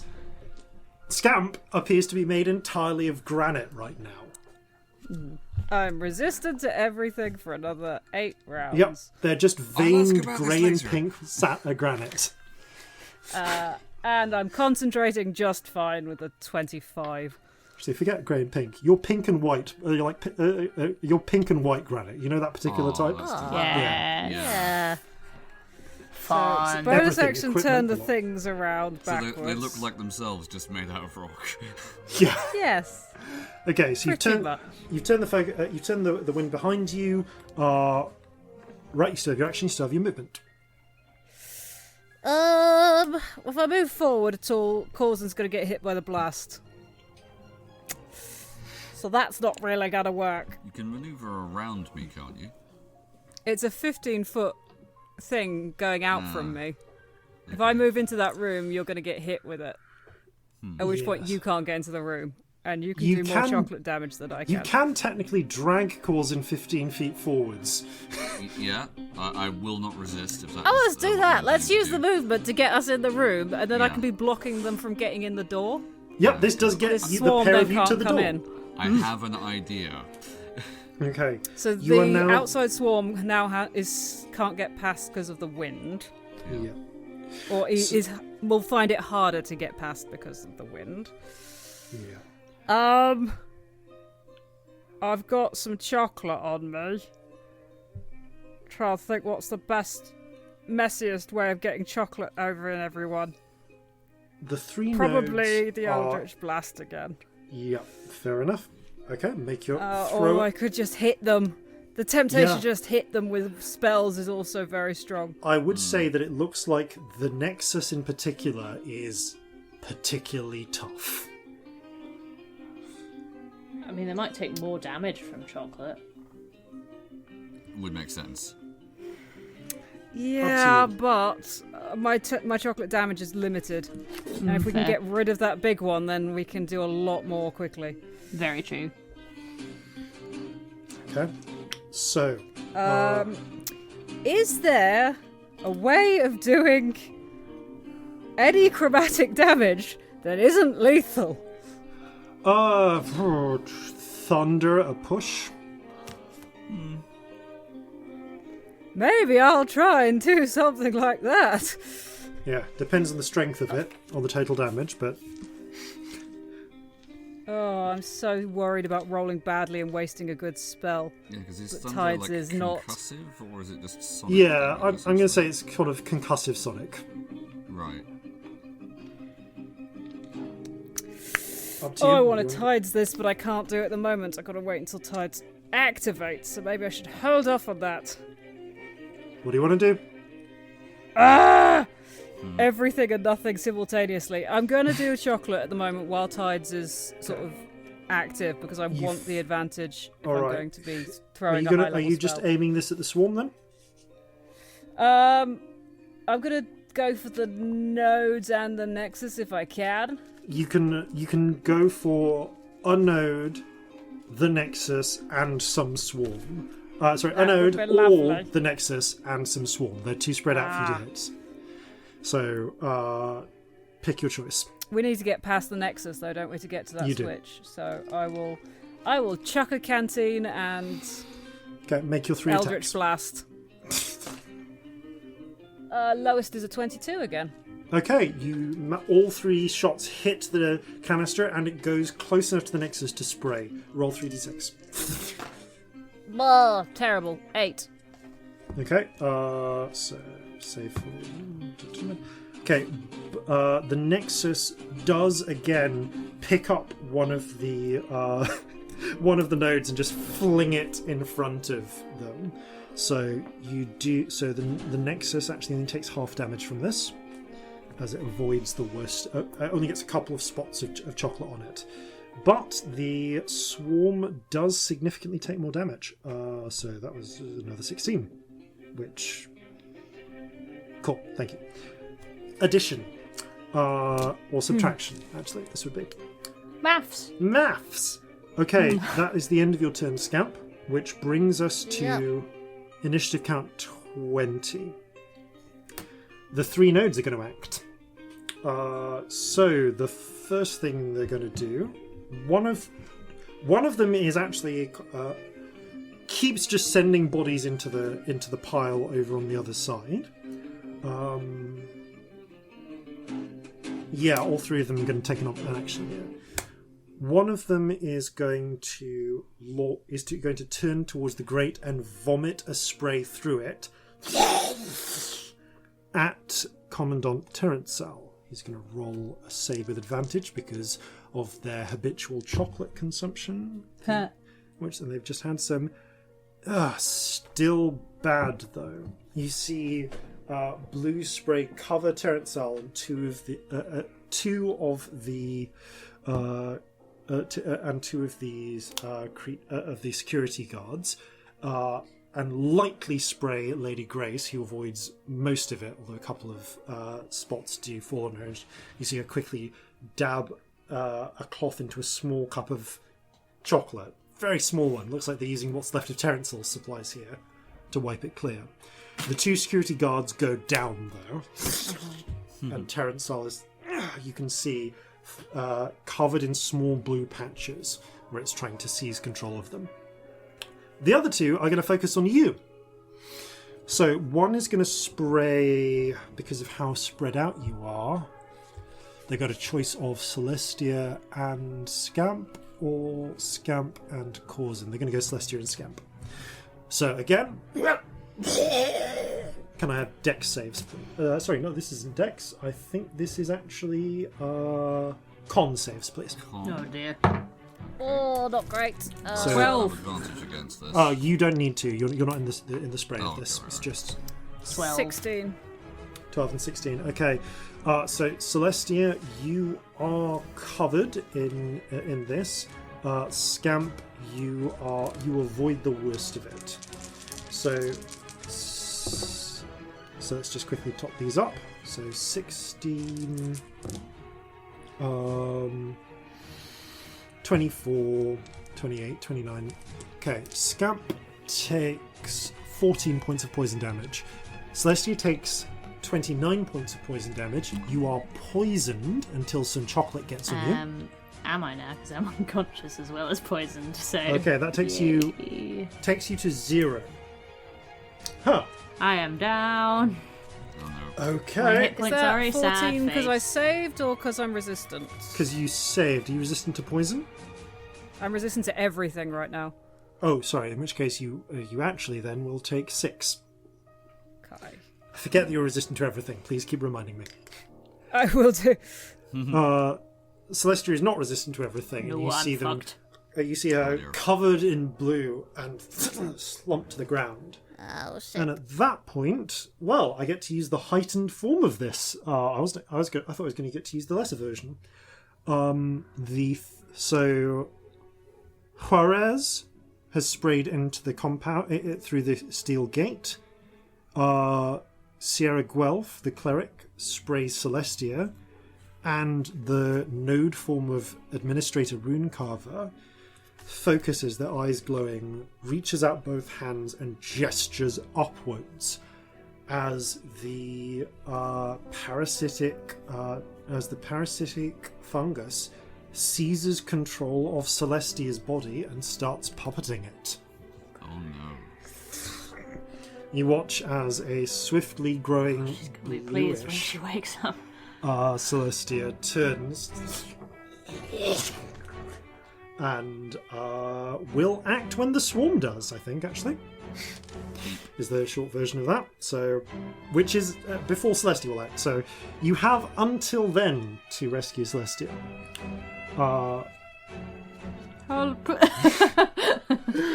Okay, then it's actually initiative count, back end of initiative count 20. It's time for some lair actions. So Goody. the Nexus kind of focuses for a moment, flickers with his hands, and all of the drones kind of stop, including Celestia, turn their faces to the sky, open their mouths, and just exude a thin spray of indigo vomit. So, not Celestia. Celestia, you are temporarily immune to this, because you're already poisoned. Everyone else, though, needs to make a con save, please. Oh, I'm not great. 15. 14. Okay, you both save and are not poisoned for the rest of the round. Okay, you kind of clamp down your mouth and nose, avoid this, and try and avoid this getting into you, whether it's the chocolate you've already imbibed earlier in the day or just your ability to resist things. You survive. Okay, I've completely forgot to use their other actions, so Sodit at the end of that action then. The Nexus is not... No! is within 15 feet. Or no, it's actually 30 feet from Celestia, so it does fuck all. Cool. Waste that legendary action. Now it's the Nexus's go. The Nexus is going. It looks to you, and as it gestures to Celestia, says to the pair of you, "Come, join us. We will be avenged." And they are going to. They're going to cast. They're going to use some psionics, I think. So this time, I'm so going to be unconscious. Corzin, Good luck, Corzin. Corzin and Scamp, as its blue spores just flare up, about diminishing to about a third of their original intensity. It gestures with its fingers, and you see for a moment a concentration of blurring blue energy in between you, which explodes into a pulse of pain and disorientation. I need both of you to make an intelligence save, please. Nobody in this party is very intelligent. Yeah, this is going to go 19. really well. Oh, bloody hell! Hello. Look at you go. That's 19 on the dice, so that's a 20. A dirty Okay. 20. Being clever. 19 on the dice. Oh, fantastic. Both of you avoid the worst effects of the synaptic static blast. You do still take some psychic Good, damage. that sounds awful. Oh, it is. Terrible. It's awful. It really is. However, it does mean that the what would otherwise be 17 psychic damage is reduced. Well, you'll and mean reduced exactly my again, hit points. is reduced for both of you to 8, and actually for Scamp to 4, because you are currently resistant to all damage. That was really well timed, that one. Yep. Yeah, the Nexus is actually going to stride forwards, the swarm in its way parting to allow it to step forwards. So it is 15 feet from both Scamp and Corzin. And actually that means that it is now about 10 feet from Celestia, but like to the side. So both of you are now, both it and Celestia are 45 feet from the wheel that connects the sprinkler system. Mm-hmm. Okay, it doesn't have bonus actions, so that is the end of its go. Corzin, you're 15 feet from the Nexus. So, I'm Scamp, unconscious. what direction is your gust of wind currently being projected in? It's blocking the door. Yeah. It's stopping things coming in the door. Yeah, it's rolling backwards, blocking anything from outside coming in. Oh, okay. And are there things currently being sort of buffeted back by it? There are, and you have... It was a big old swarm. Yep, there are, which is the reason why Corzin does not start the turn with taking damage. Right, okay. What I'm thinking of doing is using this as a means of propelling the spray of chocolate further. Getting Well, it's going outside. The outside is not important at the moment. Oh, okay, right. Because the important thing is the fact that Celestia's unconscious. Yeah, okay. In which case, then I'm going to. I mean, technically speaking, if you grabbed hold of Scamp and like rotated them round, you could. But yeah, Celestia is currently in dire It straits. still wouldn't. I mean, yeah. It wouldn't solve the Celestia's unconscious problem, though, would it? Yeah. Not to be biased. It might get but chocolate in Celestia. I believe he but- I mean, said that we have until the swarm acts to do something about Celestia, or Yeah, she is a zombie. but- Well, I don't know if until healing is Celestia going to acts help. as a zombie. I mean, I can definitely. will healing heal her help? Celestia, But Will it do anything, though? Because she's now zombie. It's going to take chocolate, not Well, healing necessarily. I can get chocolate into Celestia. That's definitely a thing I can do. What is it going Okay. to like? Roll a medicine check. Free medicine check. Go for it. Okay. I wouldn't normally push for healing to be the option, but just so we're all but clear. This is sensible. Like, that's He a said 14. that she'd be a zombie if it wasn't done soon. Chocolate will proof Celestia from becoming more controlled by the mycoids. Healing will bring Celestia's consciousness back, but she may find herself kind of warring for control of her body. So that's your best guess. You're cool, honestly. Yeah, I genuinely don't know what's better there either. So yeah, unconscious and not a zombie, or conscious and possibly incapacitated still.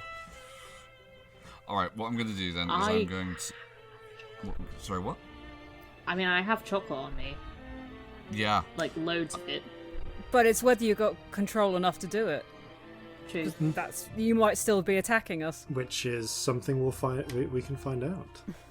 Yeah. Okay. We've got no way of knowing. Okay, is it possible to use one of the attacks that I have in order to pump some chocolate into Celestia, and then use the other one to take out any surrounding?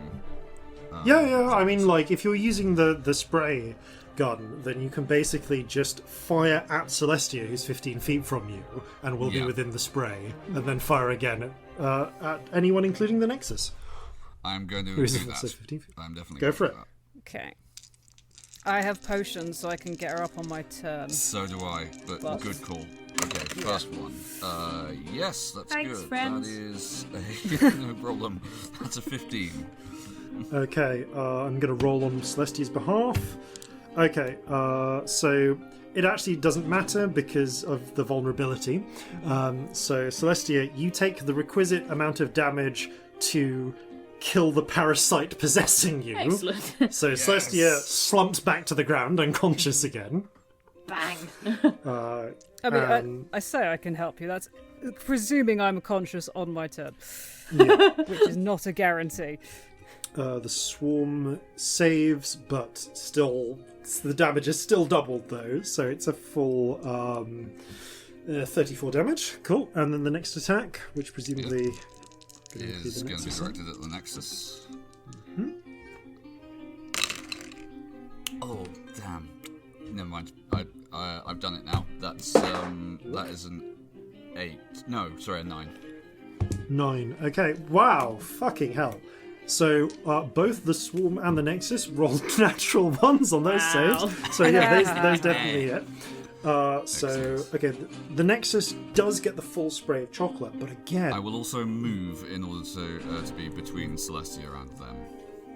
So again, the Nexus, takes a spray of chocolate, but it seems to take damage from the chocolate, but it's not as openly vulnerable as some of the other, as the lesser drones or even the gnomes. Which is fair, because the others are ridiculously vulnerable. Yeah.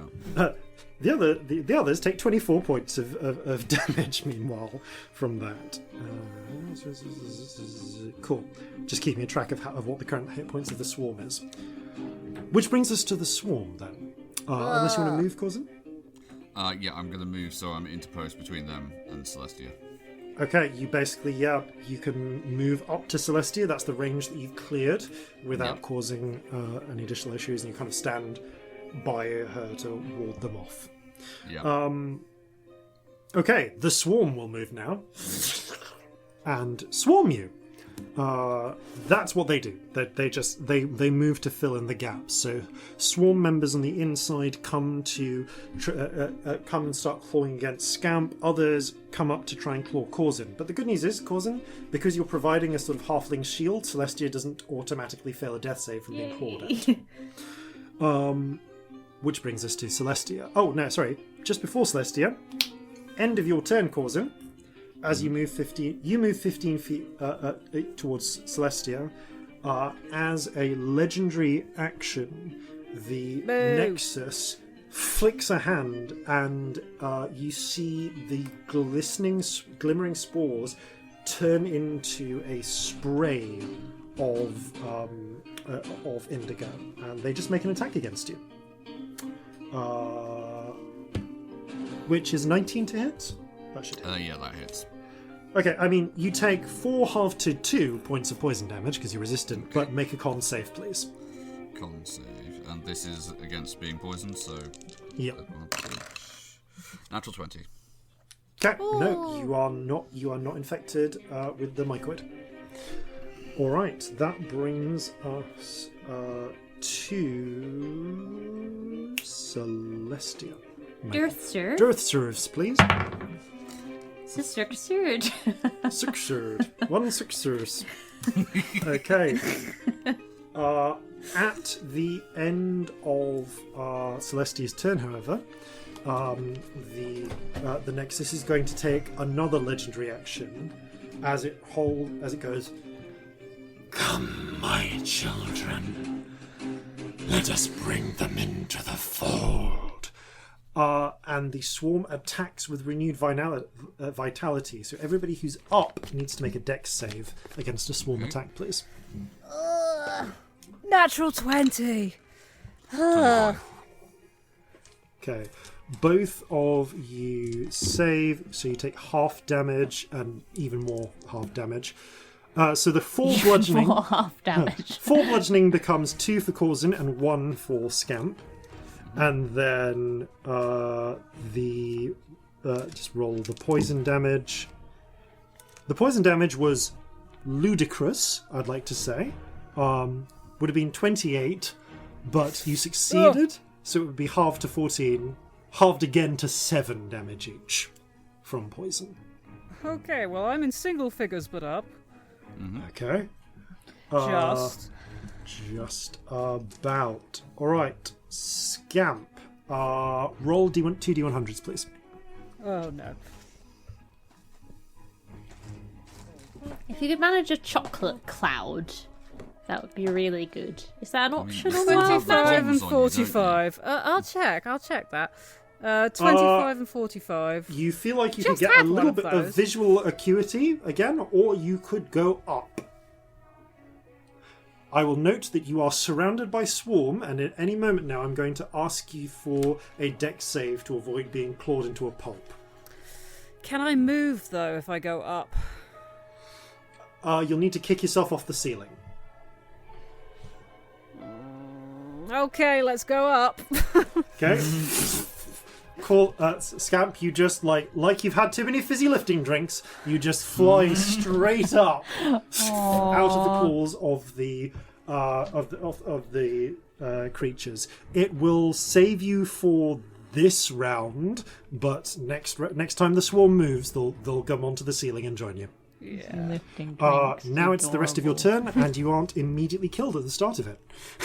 Hooray! Can I get to Celestia? You can scramble along the ceiling, and I guess you can pour healing potions straight down into her mouth. Yeah. Great, let's do that. Or onto her injuries, either works. So you scramble above and use your action to feed a healing potion. Celestia, you come to as burning alcohol, healing alcohol splashes into your mouth, nose, and eyes from above. That's horrible, isn't it? And you feel your mind refocuses into clarity. Oh, God! You're covered in chocolate. You have an awful taste in your mouth besides the alcohol and the healing potion. And Scamp is like not spider climbing along the ceiling, Like but a little like balloon. just like a little balloon. That Floating was was my healing potions. That was a great. So that was 4d4. I did use the right numbers. So that's How many? 16. Oh, double Nice. figures, luxurious. Oh no! Fucking hell. Exciting. Ooh. Right, I'm going to attack because I feel like I'm about to be unconscious, so I might as well do something big and Fuck it, stupid. yeah. You can actually get Question another is 15. how big and stupid. You can actually get another 15 feet of movement, by the way, and get 30 feet from the sprinkler wheel. Yeah, sod it. Let's move towards the sprinklers. Cool. Oh, that might be more useful. Oh, how big and... No, let's do something big and stupid instead. do I want to do? Yep, sod it. I'm going to use Tides again to cast a chromatic orb at a stupid level. All right, who do you want to hit? The bad guy. The really bad guy. Okay, you're past trying to pulling your punches for where this creature is concerned. What damage type do you use? I'm going to try and not be lethal with some thunder damage. Go for it. This is not a spell. Oh fuck, that's a natural 20. I am using the... I said stupid level and I meant stupid level. Because I've just filled out the slot for a 7th level spell before I rolled that. Okay. So goodbye. Just a ball of resonating, rippling air, striking with the sound of the thunder of the gods themselves, smashes into the mycoid nexus. Roll damage, please. And I accidentally clicked the button on D&D Beyond that rolls it for you, and because it's so many d8s, I'm just going to keep it. Cool. I rolled 53 thunder damage. So doubles. Okay. Doubles to 106. That's before you double it. Yeah. Let me just check. Wow. Okay. As it feels to do more than 100 damage in a round. That's horrifying, is what it is. You smash the nexus against the floor. You hear bones break. You see viscous blue purple liquid leak from it. I've got to say, it looks pretty seriously fucked up. And then it stands. Yeah. We haven't really hit it with much yet. Oh yeah, the nodes around it just kind of come and like help it back onto its feet. You will regret that. Almost certainly. To be honest, I slightly regret it already. Okay, which brings... Me and my 5 hit points bobbing around on the ceiling. Yes. A little sad injured balloon. Which brings So sad. us to the nodes. I need to take off. I needed to quicken that, so I need to take off some sorcery points. Do. Okay, so the first thing that happens is Juarez is going to continue attacking the Actually, no. You've caused enough damage to the Nexus that the Nexus is calling in all support. So Celestia is down, but not apparently worry right now. Corzin is the larger worry. I think they're going to try and do what they can. Let's see who still has vomit. Okay, just Runecarver. Runecarver is going to scramble. We can kill Runecarver, right? Like, we spare everyone else, but we can kill Runecarver, right? You have the option. The nodes. No, we don't. We have morals, unfortunately. I just hate them. I know. The drones sort of clear a path, and Runecarver scrabbles forward with terrible speed until she's close enough to just spray vomit at Corzin, actually, because of how you're spread out. So, Corzin, roll a con save, please. Okay. With advantage, this is poison. Okay, that is a 21.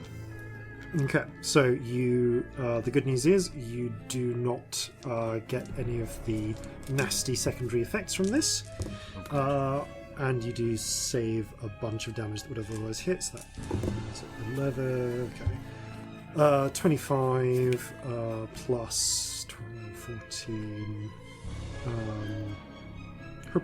39 halved to 19, halved again to 9 poison damage. Goodness, this is the right fight to bring a stout halfling to. Oh yeah. Yeah.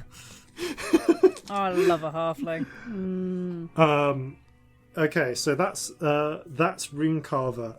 Juarez is going to leap full on up to the ceiling, attach on hands and feet, and spider crawl up to Scamp, and just grab them and try and pick them up and smack them into the ceiling. So I'm going to make 3 attacks. Okay, well, the lowest of those was a 15. Well, my armor class is 12, so... Sorry, her attack it's not the same as the Nexus's. So the lowest attack was an 11, so that one misses. The 12, then there was a 12, which does hit, and then there was a natural 18.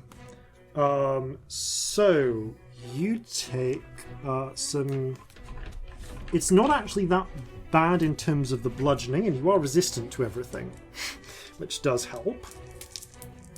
Yeah, but I've got 5 hit points. But you've got 5 hit points, which doesn't help. So you take... 5 whole hit points all to yourself. So 3, 7, 10... Bye. So 11 plus 8, 19, half 2, 9 points of damage as she grabs Scamp by the legs and then, in a bizarre reverse gravity move, flings them down and then back up against the ceiling once, crunch, and it's twice, crunch, the opposite way, and finally just hurls them down to the ground. Am I still levitating, though?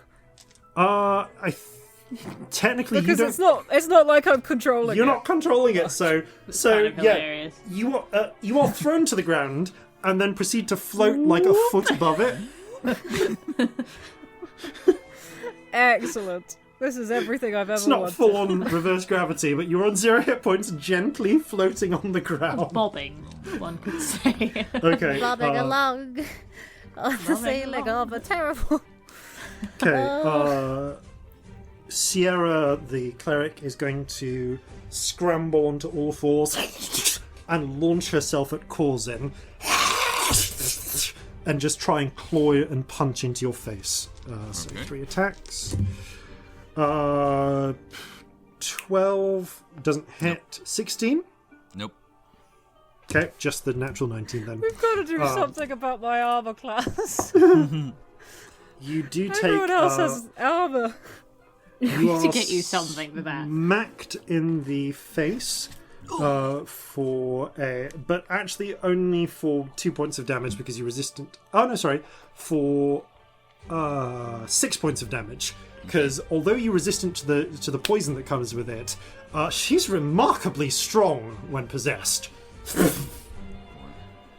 Okay. Yeah, that...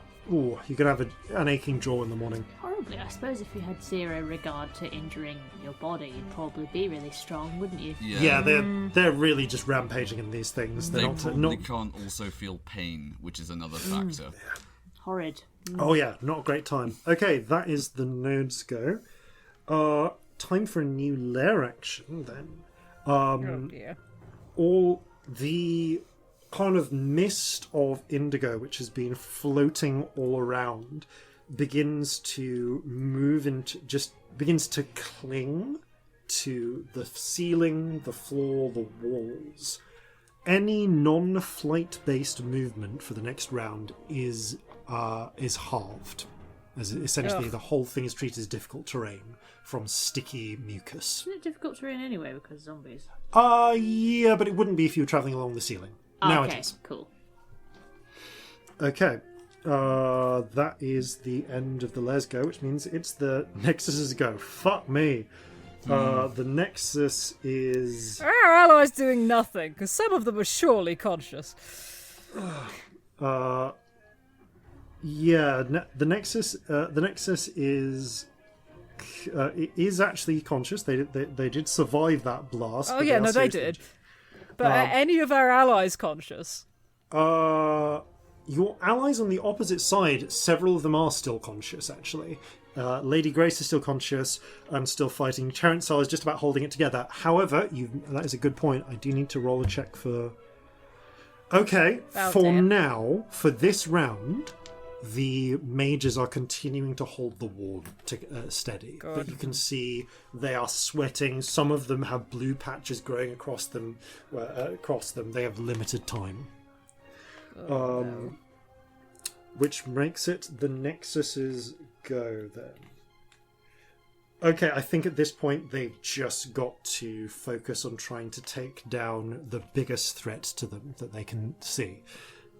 Scamp's down. Celestia, as far as they realise, is down. I haven't got up yet. Yeah. So they are going to burn the last of their indigo nodes, spores, to cast one last spell. As Corzin, you feel as they reach out and clutch their hand, you feel your body turn on itself, as if it's trying to, as if all of your organs are trying to shut down. We have the power of decay. Roll a con save. This is a necrotic effect, not Very poison. nasty. The thing. Okay, con save. So, just a straight con save then. Yep, no advantage. Okay, that's a 21. Okay, 21 is good. So you don't take full damage. So 1, 2, 3, 4 of these. Okay, I'm just rolling up these. So this is 10, 19, 25, 29, 37 necrotic, halved to 18 necrotic damage. Okay. Blight. Yep. I'm not good, but I'm still up. Okay. And that is the last Blight of is the nasty. Mycoid Nexus's psionics. I love this thing. I hate fighting it. It is Oh, it's awesome. awesome, I really man. love Yeah. this thing. It's really Yeah. cool.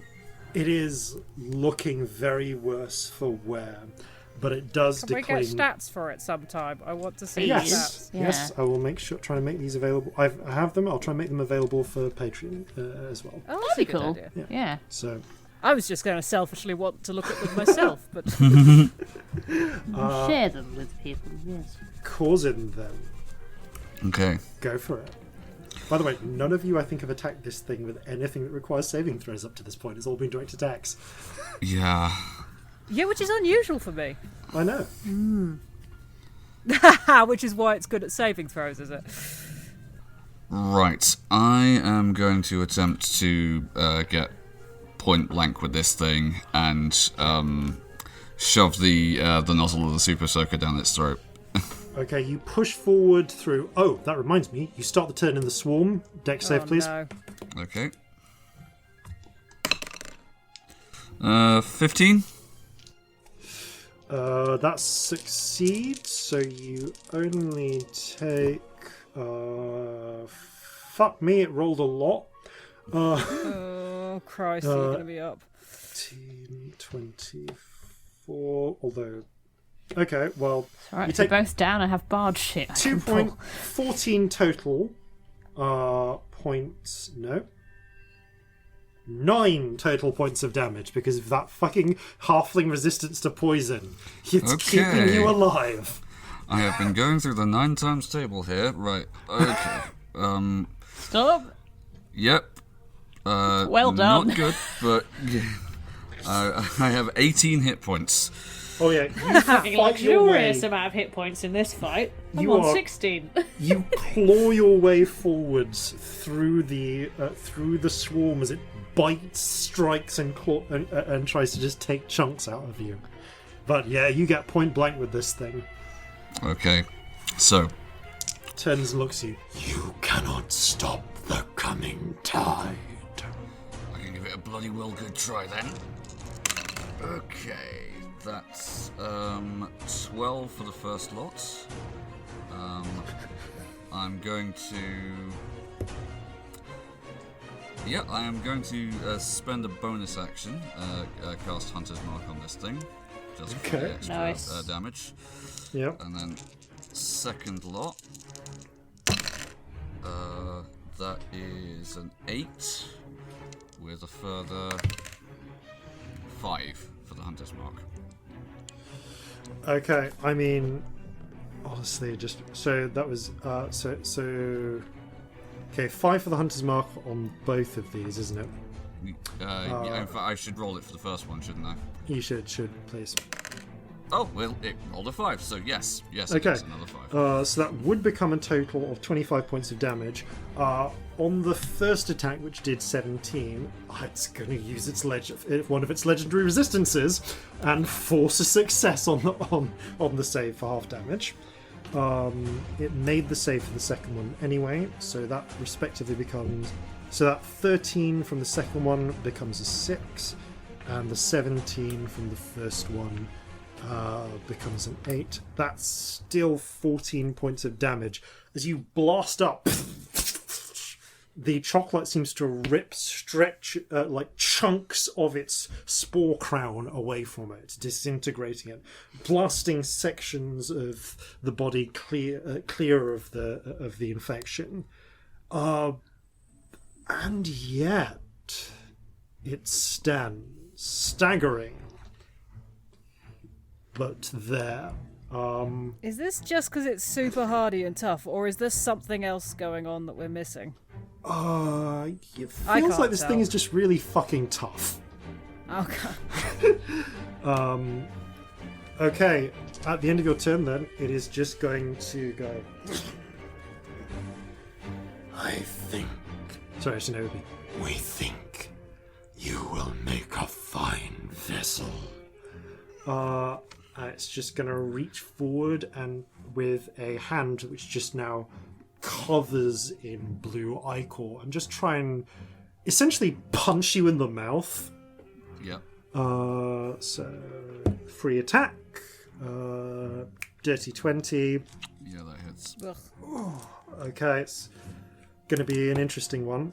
So, okay, so you take 6 points of bludgeoning and 4 half to 2 of poison. So you lose 8 hit points, taking you to 10. And con save, please. This is versus poison.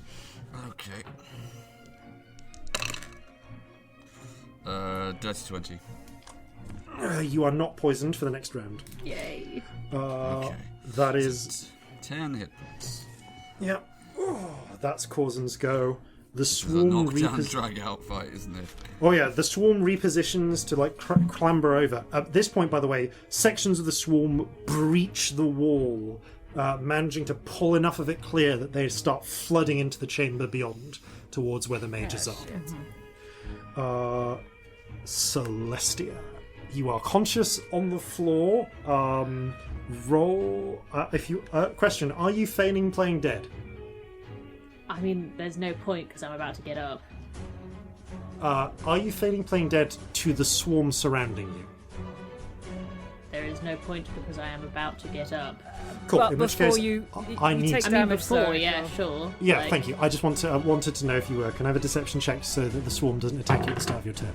I mean, it's 21. Yeah, that's fine. The swarm ignores you up until the start of your turn, so you don't get an attack damage at the start of your turn. I have some distance questions. Yes. How far is Nexus? The Nexus is basically 10 feet from you, Okay. and you are still 45 feet from. You're 45 feet from the wheel, and 15 feet from Scamp's floating body. Okay.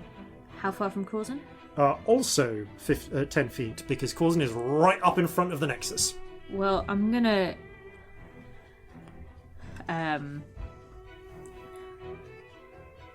get up with a flourish. Flip, fling of a hand in the air in a pose, and a big flash of rainbow comes out. You both get 11 temporary hit points because fucking hell. I don't think you get temporary hit points if you're unconscious. Is that a thing? I'm saying, I don't know, but I'm saying you do. So, It's Okay. a bard thing. I don't know. you are basically. Fuck it. Rule of cool. Scamp, your eyes flick open. You feel like you're running just on that one time you tried coffee. Like Yeah. it's the burst of energy from whatever Celestia is doing. Yeah, is you the don't only have to thing rule of cool keeping if you it's conscious. wrong. I don't mind. There's a precedent from earlier, actually, where there were there's a other precedent where I let you do it earlier NPCs with the who NPCs. were basically up on temporary hit points only. I have done that. Yeah. Yep. So We don't have a lot of healing between us as a party, so Regardless, this don't doesn't feel question like a it. terrible rule. don't question it. House rule. Awesome, I love it. It's a great house rule. I'll change it Thank later if you. needed. But yeah, 11 temporary hit points, and 11 also might you keep can me up with all these resistances. Yeah. Also, you can immediately move as a reaction. Obviously, like Scamp, you always have sorcery points to think about, but like Corzin, if you want to I'm move as a pretty much reaction without dead on taking an that, attack, like I'm the closest to this switch. I'm gonna get to that switch if I can with that. Yeah. do it. Okay, I've got to keep takes you the Nexus busy. You spend half your movement getting up, but the other half Yeah. of the movement, you are able to just about push. Oh yeah, you can fly. So you're the only. You're levitating. So you're the only creature. You're levitating. You can't. It's weird to question whether or not. Okay, you float yourself into a less prone position, sort of, and then basically scramble forwards on the heads of drones another 15 feet forwards. Because you're the only person not moving through difficult terrain. There we go. You are now 15 feet from the wheel. Cool. And you can hear a sort of clunk, clunk, clunk sound in the walls of fluid moving under pressure. Corzin, before I do anything else, do you want to use your movement? No, I've got to keep the Nexus busy. Fair. Okay. Give me the axis. And the Nexus is 15 feet from me. Yes. You said. And I'm surrounded. Yeah, I'm gonna do a really, like, inappropriately high level thunder wave. To be honest, so she gets up, big flourish of rainbow, flips the guitar around from Yep. her back, and just and yep, big thunder wave, huge one. I'm going to pay attention to how Fifth much level damage one. this does. Hang on, give me a minute and I'll roll it. My d8s. I can't find any bloody d8s. Hang on. None of the dice are d8s. I know they are, but my observational skills always just leave me when I'm looking at the dice. Anyone else have this problem, or is it just me? Yeah. Frequently. No, I have so many dice, and yet there never seems to be a D4. D4 hide. Right. They hide in piles of dice, D4s. Okay, right. I think that is the right number. So that should be d8. Okay, I've got slightly too many d8. Yes, that's the right number. Sorry, everything's upsetting. No, that's the wrong number. I still need one more. Right, okay. Yeah. Okay. Wow, This is why I let really the computer good. roll. That's really good. 12, 15, 21, 25, 29. 29 damage. Okay, so And everyone is pushed 10 feet away. push 10 feet away. Okay, Yeah. so con saves, right? Con saves, yeah. Cool. I'm actually going to make one for the swarm. Alright. Oh, thank goodness. Okay, so the swarm does make its save, which is good because that 29 damage is halved to 14, which means it's not double their maximum hit points. You don't kill a bunch of them instantly. Oh god. Yeah. But that What does. area of effect do though? 'Cause Oh, the area effect doubles for the sake of swarm damage. Okay, Don't worry, it's cool. very effective on the swarm. I just wanted to check whether it was going to kill any individual members. yeah, I was concerned, but I think she panicked. Yeah, so that full 21. Understandably at this point. Yeah. It's the difference between killing some individuals and saving the world. Yep. Yeah. Okay. However, so I've got to see whether this thing saves. Oh, you've got 16 does not save, so it's going to activate its second legendary resistance. And I get to use an ability that's been here since the start of the fight, but hasn't really been able to be used. What is it then? So it saves. It reduces the damage it takes by 5. So the 40 so it would take 29. It becomes 14. Becomes 9 damage, and it does so by absorbing the magic of the spell. As the spell hits it, it puts a hand forwards, and you see the spell seems to the rainbow spirit seems to kind of quiver around it, and the indigo spores begin to regenerate Oh, the in its fucker. crown to about a third of the strength it had before. Ugh. So it's healed. It's It's more like got it's a spell regenerated back. its spells. It's got a spell back. Oh, that was such a waste of a good level spell. It still Yeah, did. you got rid of a lot of the swarm. Don't worry. You've cleared a wide space of the swarm right now. I'm going to go for the switch as well. Okay. And you run. You are now neck and neck with Scamp, 15 feet from the switch. And how many feet from the Nexus? 30? 30 feet from the Nexus. 30 feet, that's fine. I can do stuff from there. Okay. Which I brings... just think it's worth having two of us going for that, you know? Oh, yeah, Oh, it definitely God, is. yeah. Yeah. Yeah. I don't trust one of us to get it. Okay. Nope. The Scamp, top of the round. What's it going to try and do here?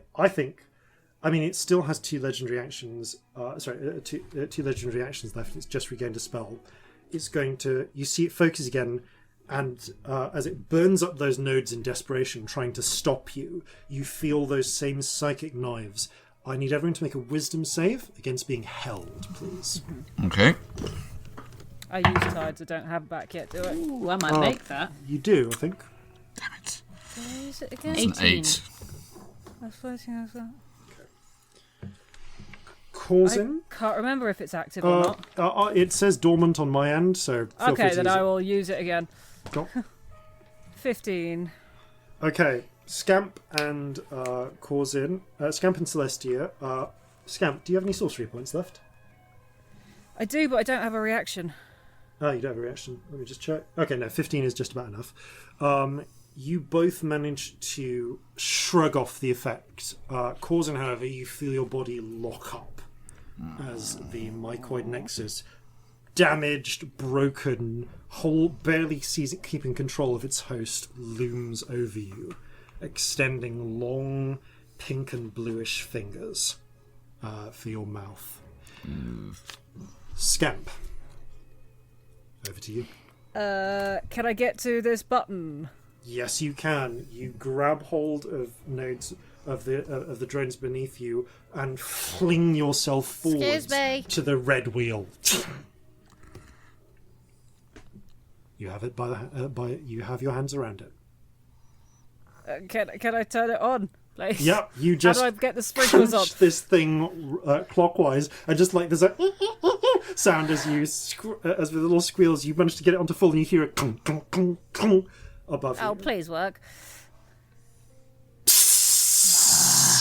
As suddenly, from concealed nozzles all around, sprays of liquid chocolate begin coating the swarm, which starts to go haywire, clutching at its eyes, screaming, vomiting up the creatures possessing them. Scamp, yeah, you're the one who activated this, so roll 2d. Can you roll 2d6 for me, please? Okay.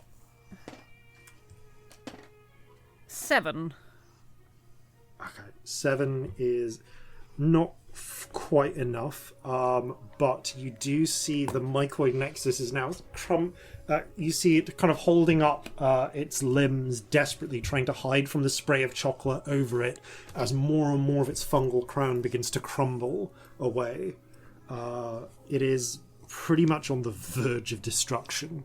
The nodes, all on their turn, scream in agony, trying to, and at this point I think just try and break and flee out of the building, using their full speed to try and scramble away and into the outside. Though even as that's happening, the chocolate is starting to turn them. Okay, that brings us to the Nexus. He needs to make a concentration check. Okay, makes it. At this point, I'm not sure who I need to figure out who they go for here. All three of you are dangerous. You've just turned on the sprinklers.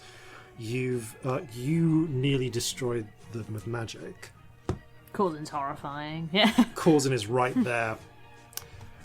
Is going to turn on Corzin, grip you by the head, and just start vomiting indigo ichor into your mouth. You will be my new host.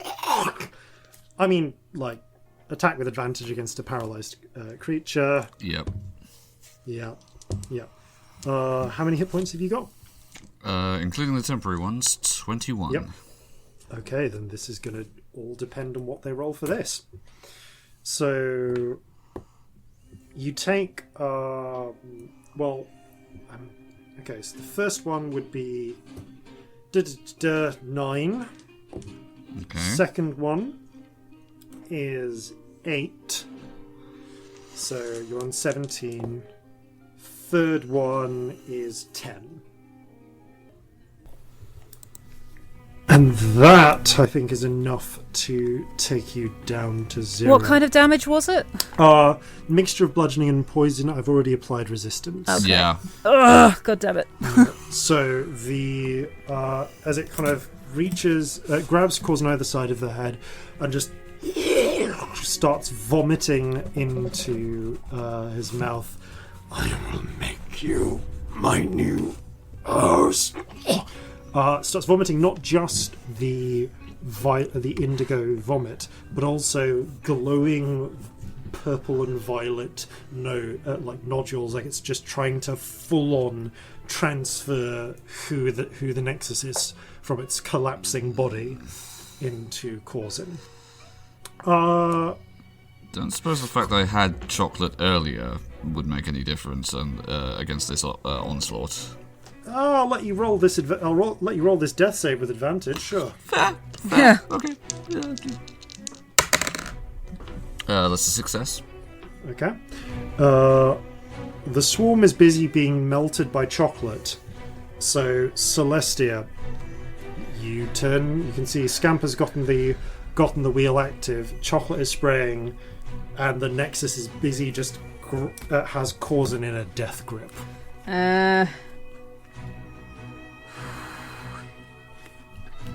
And the Nexus is looking fucking bad, yeah? Barely holding itself together. Okay, I'm gonna do 2 things. I'm gonna just go, for fuck's sake! And you just like dissonant whispers on the Nexus. Because I just want it to be dead. I'll figure out the rest later. So that is a wisdom save. Yeah. Uses its final legendary resistance, but roll the damage, please.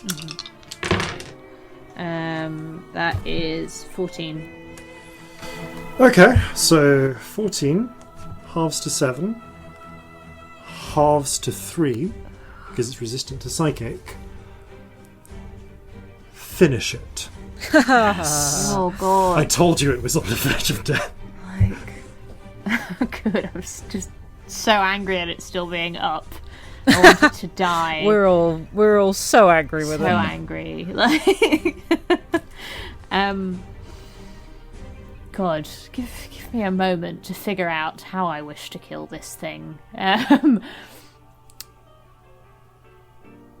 rainbow spirit rushes forwards in just like a rush of frustration. I imagine Celestia is like, doing like angry, like strangly hands. Yeah. But she's not got anything to strangle, so the rainbow spirit goes forward and just fucking throttles the thing for like an inappropriately long time after it's floppy and dead. It just fucking carries on shaking the thing. Yeah. Mirroring Celestia's like angry shaky hand movement that she's doing.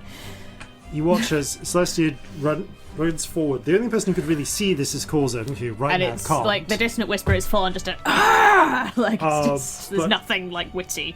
Scamp, you see the Nexus reach for its throat and float about a foot into the air Oh, wow. before slumping to the ground. And There's, as the chocolate spray from above covers it, the vestiges of mycoid are just washed away. As I say, the Rainbow Spirit throttles the dead body for an inappropriately long time. It's not a dead body. Well, it's not dead, but it throttles the floppy, awkwardly not dead body for an inappropriately long time, and then sort of remembers that there are other things to do. And and so she goes, "Oh shit, Corzin," and just does a little like bang on her chest. It sounds like a triangle and a drum and somebody smacking guitar strings mixed, and you get a little healing word so you don't die. Nice. It's not going to be much because it's a level 1, but it will get you up. Yep. Corzin, you've dropped to the ground. 8 hit points. Congratulations. Fantastic, actually. After being released from your own strangling experience, and vomit up a handful of glowing purple nodes, which under the spray of chocolate from above crumble into a soft blue powder which turns to grey. We've got to check none of them got out. Yep. Well, there's bound to be a lot of them still around the compound. We need to get them all inside. Yeah. Actually, as this happens, all of the nodes just start screaming.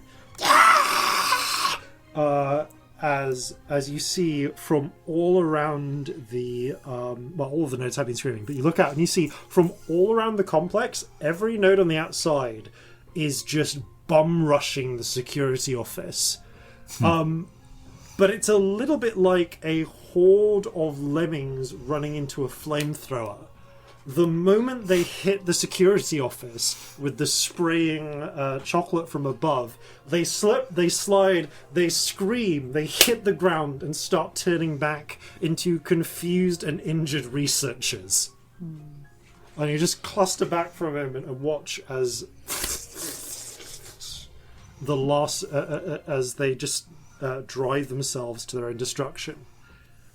There's a you turn back and you see, covered in chocolate, 3 of the 6 shaking mages, including a very injured looking Vivienne, are just about holding the ward stone together. Sorry to bother you. Are any of them by the gatehouse?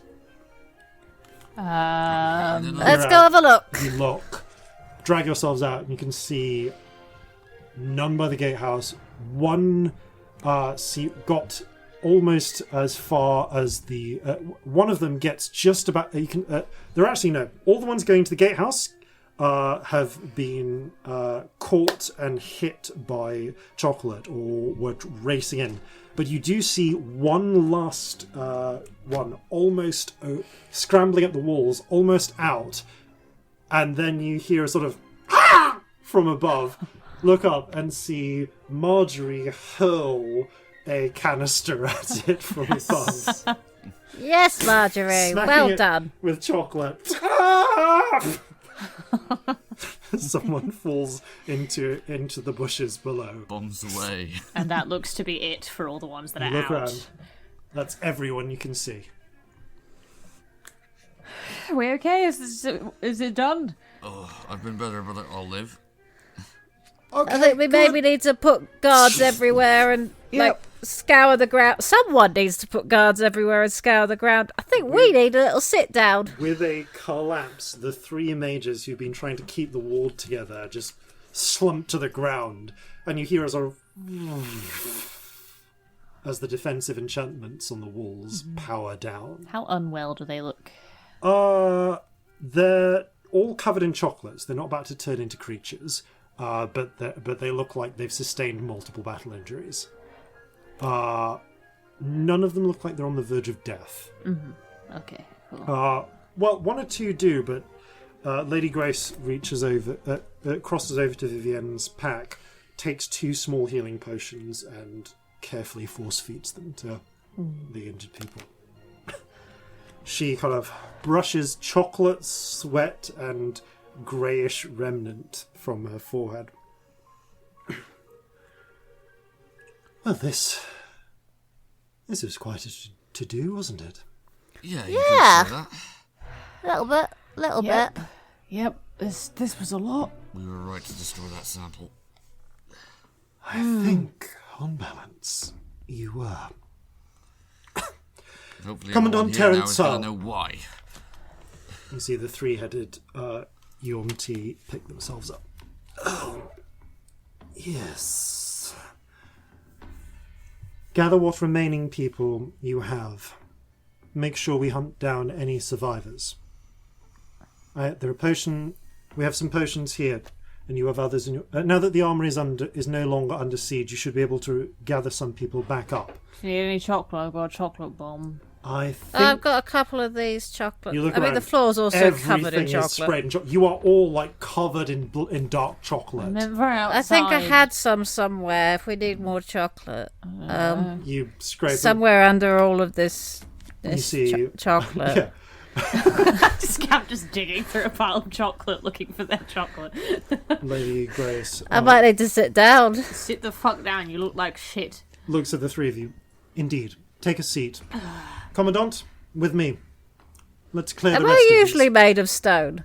No, No, not. that's You're usually new. pinker than You that. hold up your hands. It's about this point that the stone cracks and just like a perfect eggshell-thin scamp shell of stone peels off and crumbles in every direction. Amazing. That was quite scary, if I'm honest. Yep. You don't usually Ow. go to places like that. Anyone else Hey. in pain? Sprayed by the last of the chocolate. Anyone much else in pain and like vaguely tasting and smelling vomit and chocolate mixed together? I'm not sure how I'm awake, I have no idea how you're Corzin's awake. so I'm going to lie Just gotta down. do the thing under the sprinkler, like, you know, like where you hold your mouth open under the shower, like.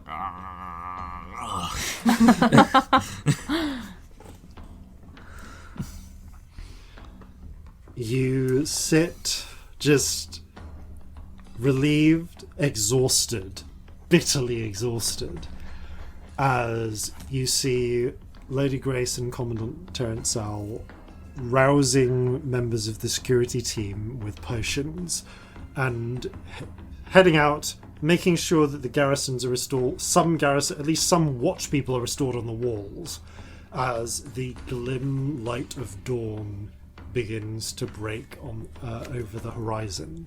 You can just see it in the sky. And very soon, from a distance, you see them make contact with the kitchen crew and begin using them to help weed out any last remaining drones.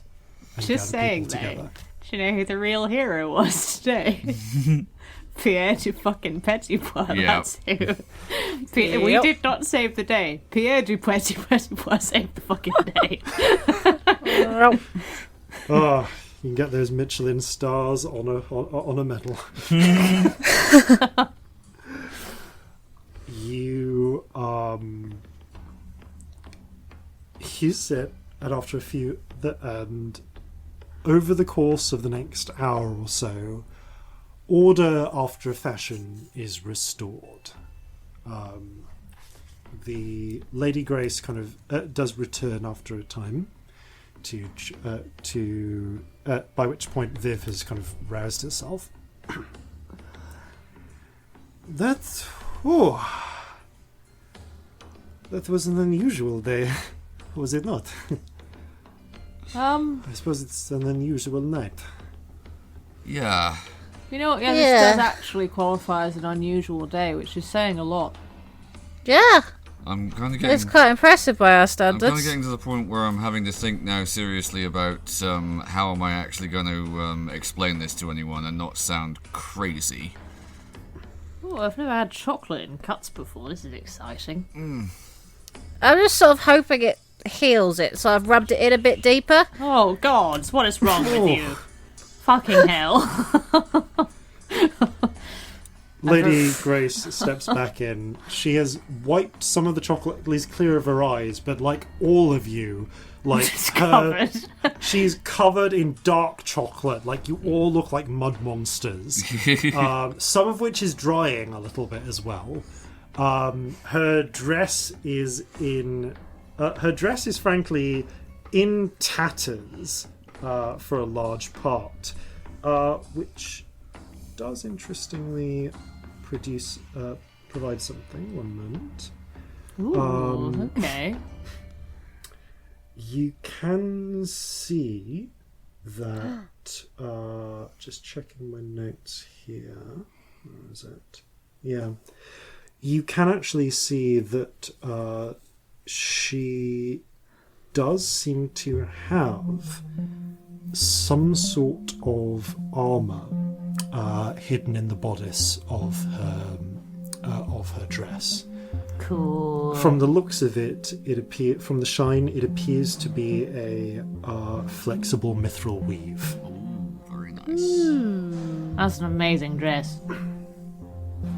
Thank you. It's going to be a nightmare to get cleaned and repaired. I'm so sorry. But We know a good tailor. yeah, alive Yeah. and stuff. Alive indeed. I've just remembered something extremely important. They have baths here that you can heat. If you have magic, anyway.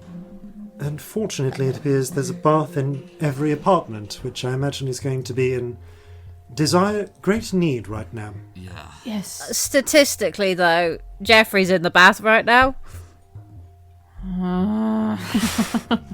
There's a slithering as Commandant Terentsal returns. We have secured most of the compound. What do you Good. mean most? Yeah. What do we need to worry about? Oh, I mean to say the last rooms are being checked one by one now. Okay, good. We are in the process of doing our second check through. Sorry, it's been a legitimately terrifying night. Understandable.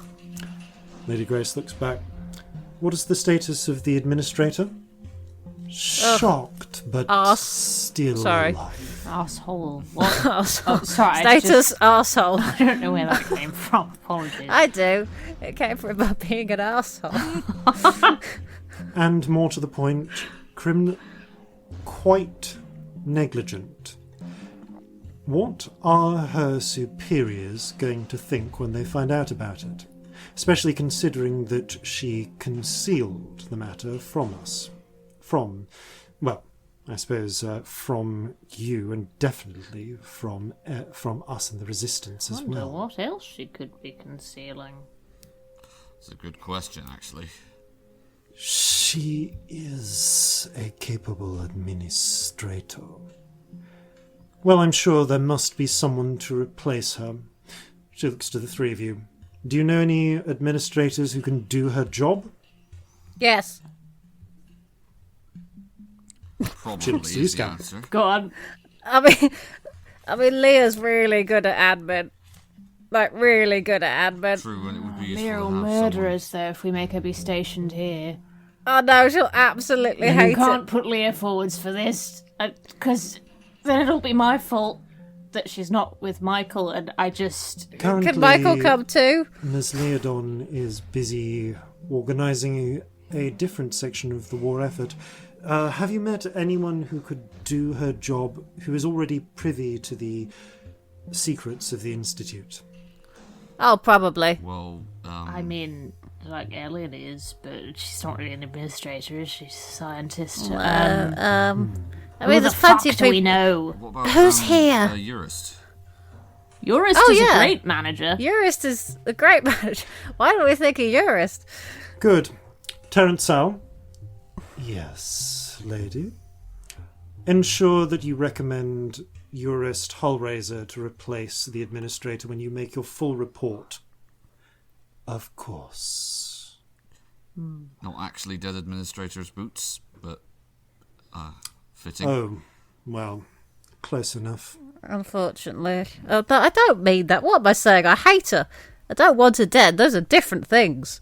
I assure you, I myself have gone through a time in life where I considered those two things close enough as to make no difference. And while there are many downsides to that approach, it is deeply cathartic.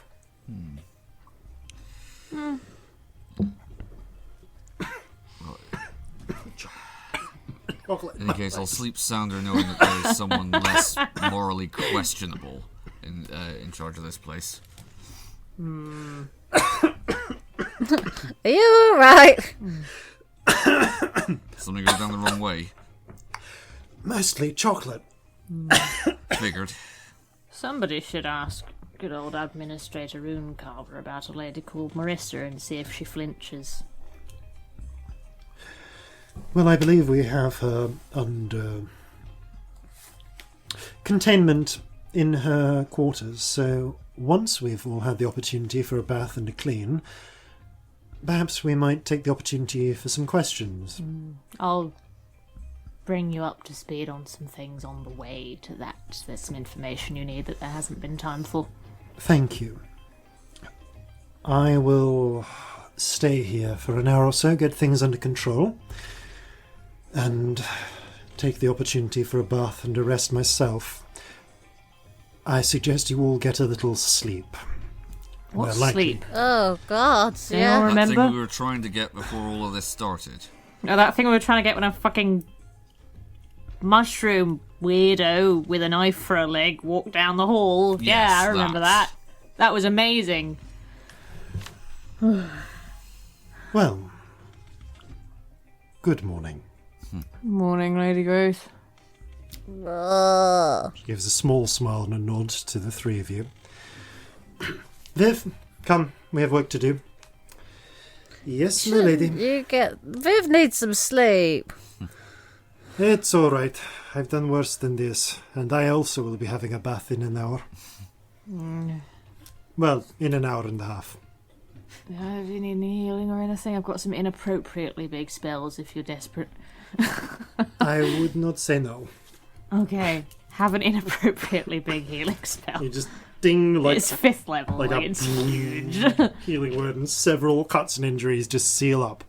Oh, thank you. A little better? Most appreciated. Alright. All being well, I won't need my other spells because they're fucking massive, so if we do need them for anything, something's gone really fucking wrong, if I'm honest. Vivienne. I already shoulders used my her- big stuff. I only use my small stuff because I was trying not to fucking kill people. I was trying, and I didn't kill him, so it's fine. You did great. Indeed, you can see the very unconscious, very injured, very, very injured, but somehow still alive form of Captain Ivo North on the ground, just coated in chocolate. Maybe leave him like that a little bit. Yeah, I think he's earned a Just for a rest. little while. And with that, you make your way back to your assigned apartment, find to your great relief that the pipes are working, although they do dispense a bit of chocolate for a while before before water Yes. comes in, Chocolate bath. and take the opportunity to bathe and to rest. It is, I think, at this point, the 18th of falling leaves. And come the afternoon, you will have the opportunity for interrogations, for probably trying to negotiate a further reward for all of that. And, Nosebleed cat. and for making your way back to Newmark and the warfront. And I'm not going to make you roll 2d100 right now, so... You know what? Actually, yeah, sod it. One last Do thing. it. Scamp, as you slide into the bath, roll 2d100.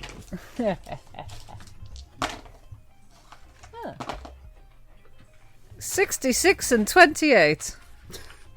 Okay.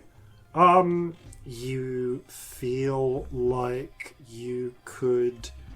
You feel like you could express how you feel, or like you could make wine. Let's make some wine. I'm in a bath. This won't be weird. As like behind, you hear a yelp from behind the privacy screen as Scamp grapevine leaves grow across your entire body.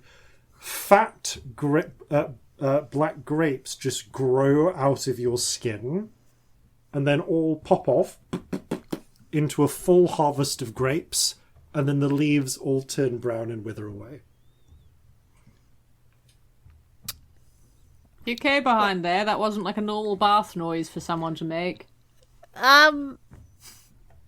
So many weird things have happened, and yet this is the one that's really surprised me, and I don't quite know how to handle. Do I want to know? Would you like some inexplicable grapes that appeared? I think I grew them with... They grew out... No, in fact, please no one eat them. There are weird implications there. I really don't know how to respond to this. Yay? And we'll figure out, and you can find out how Scamp's weird magical wine grapes taste, or not. It's like eating Next somebody's time. spots. Like, I don't think I can. Thank you all very much for playing. Thank you all very much for listening. And farewell from all of us here at Flintlocks and Fireballs. Fair seas and natural 20s. We faced the mycoid zombie flock, got drenched from head to toe in shock. We've saved the world, 3 times now? Can we get paid for this somehow? So gather your muskets, gather your spears, we'll plunder the shores of Calcinea. No kraken, storm or spell we fear, so come and sail with us, my dear.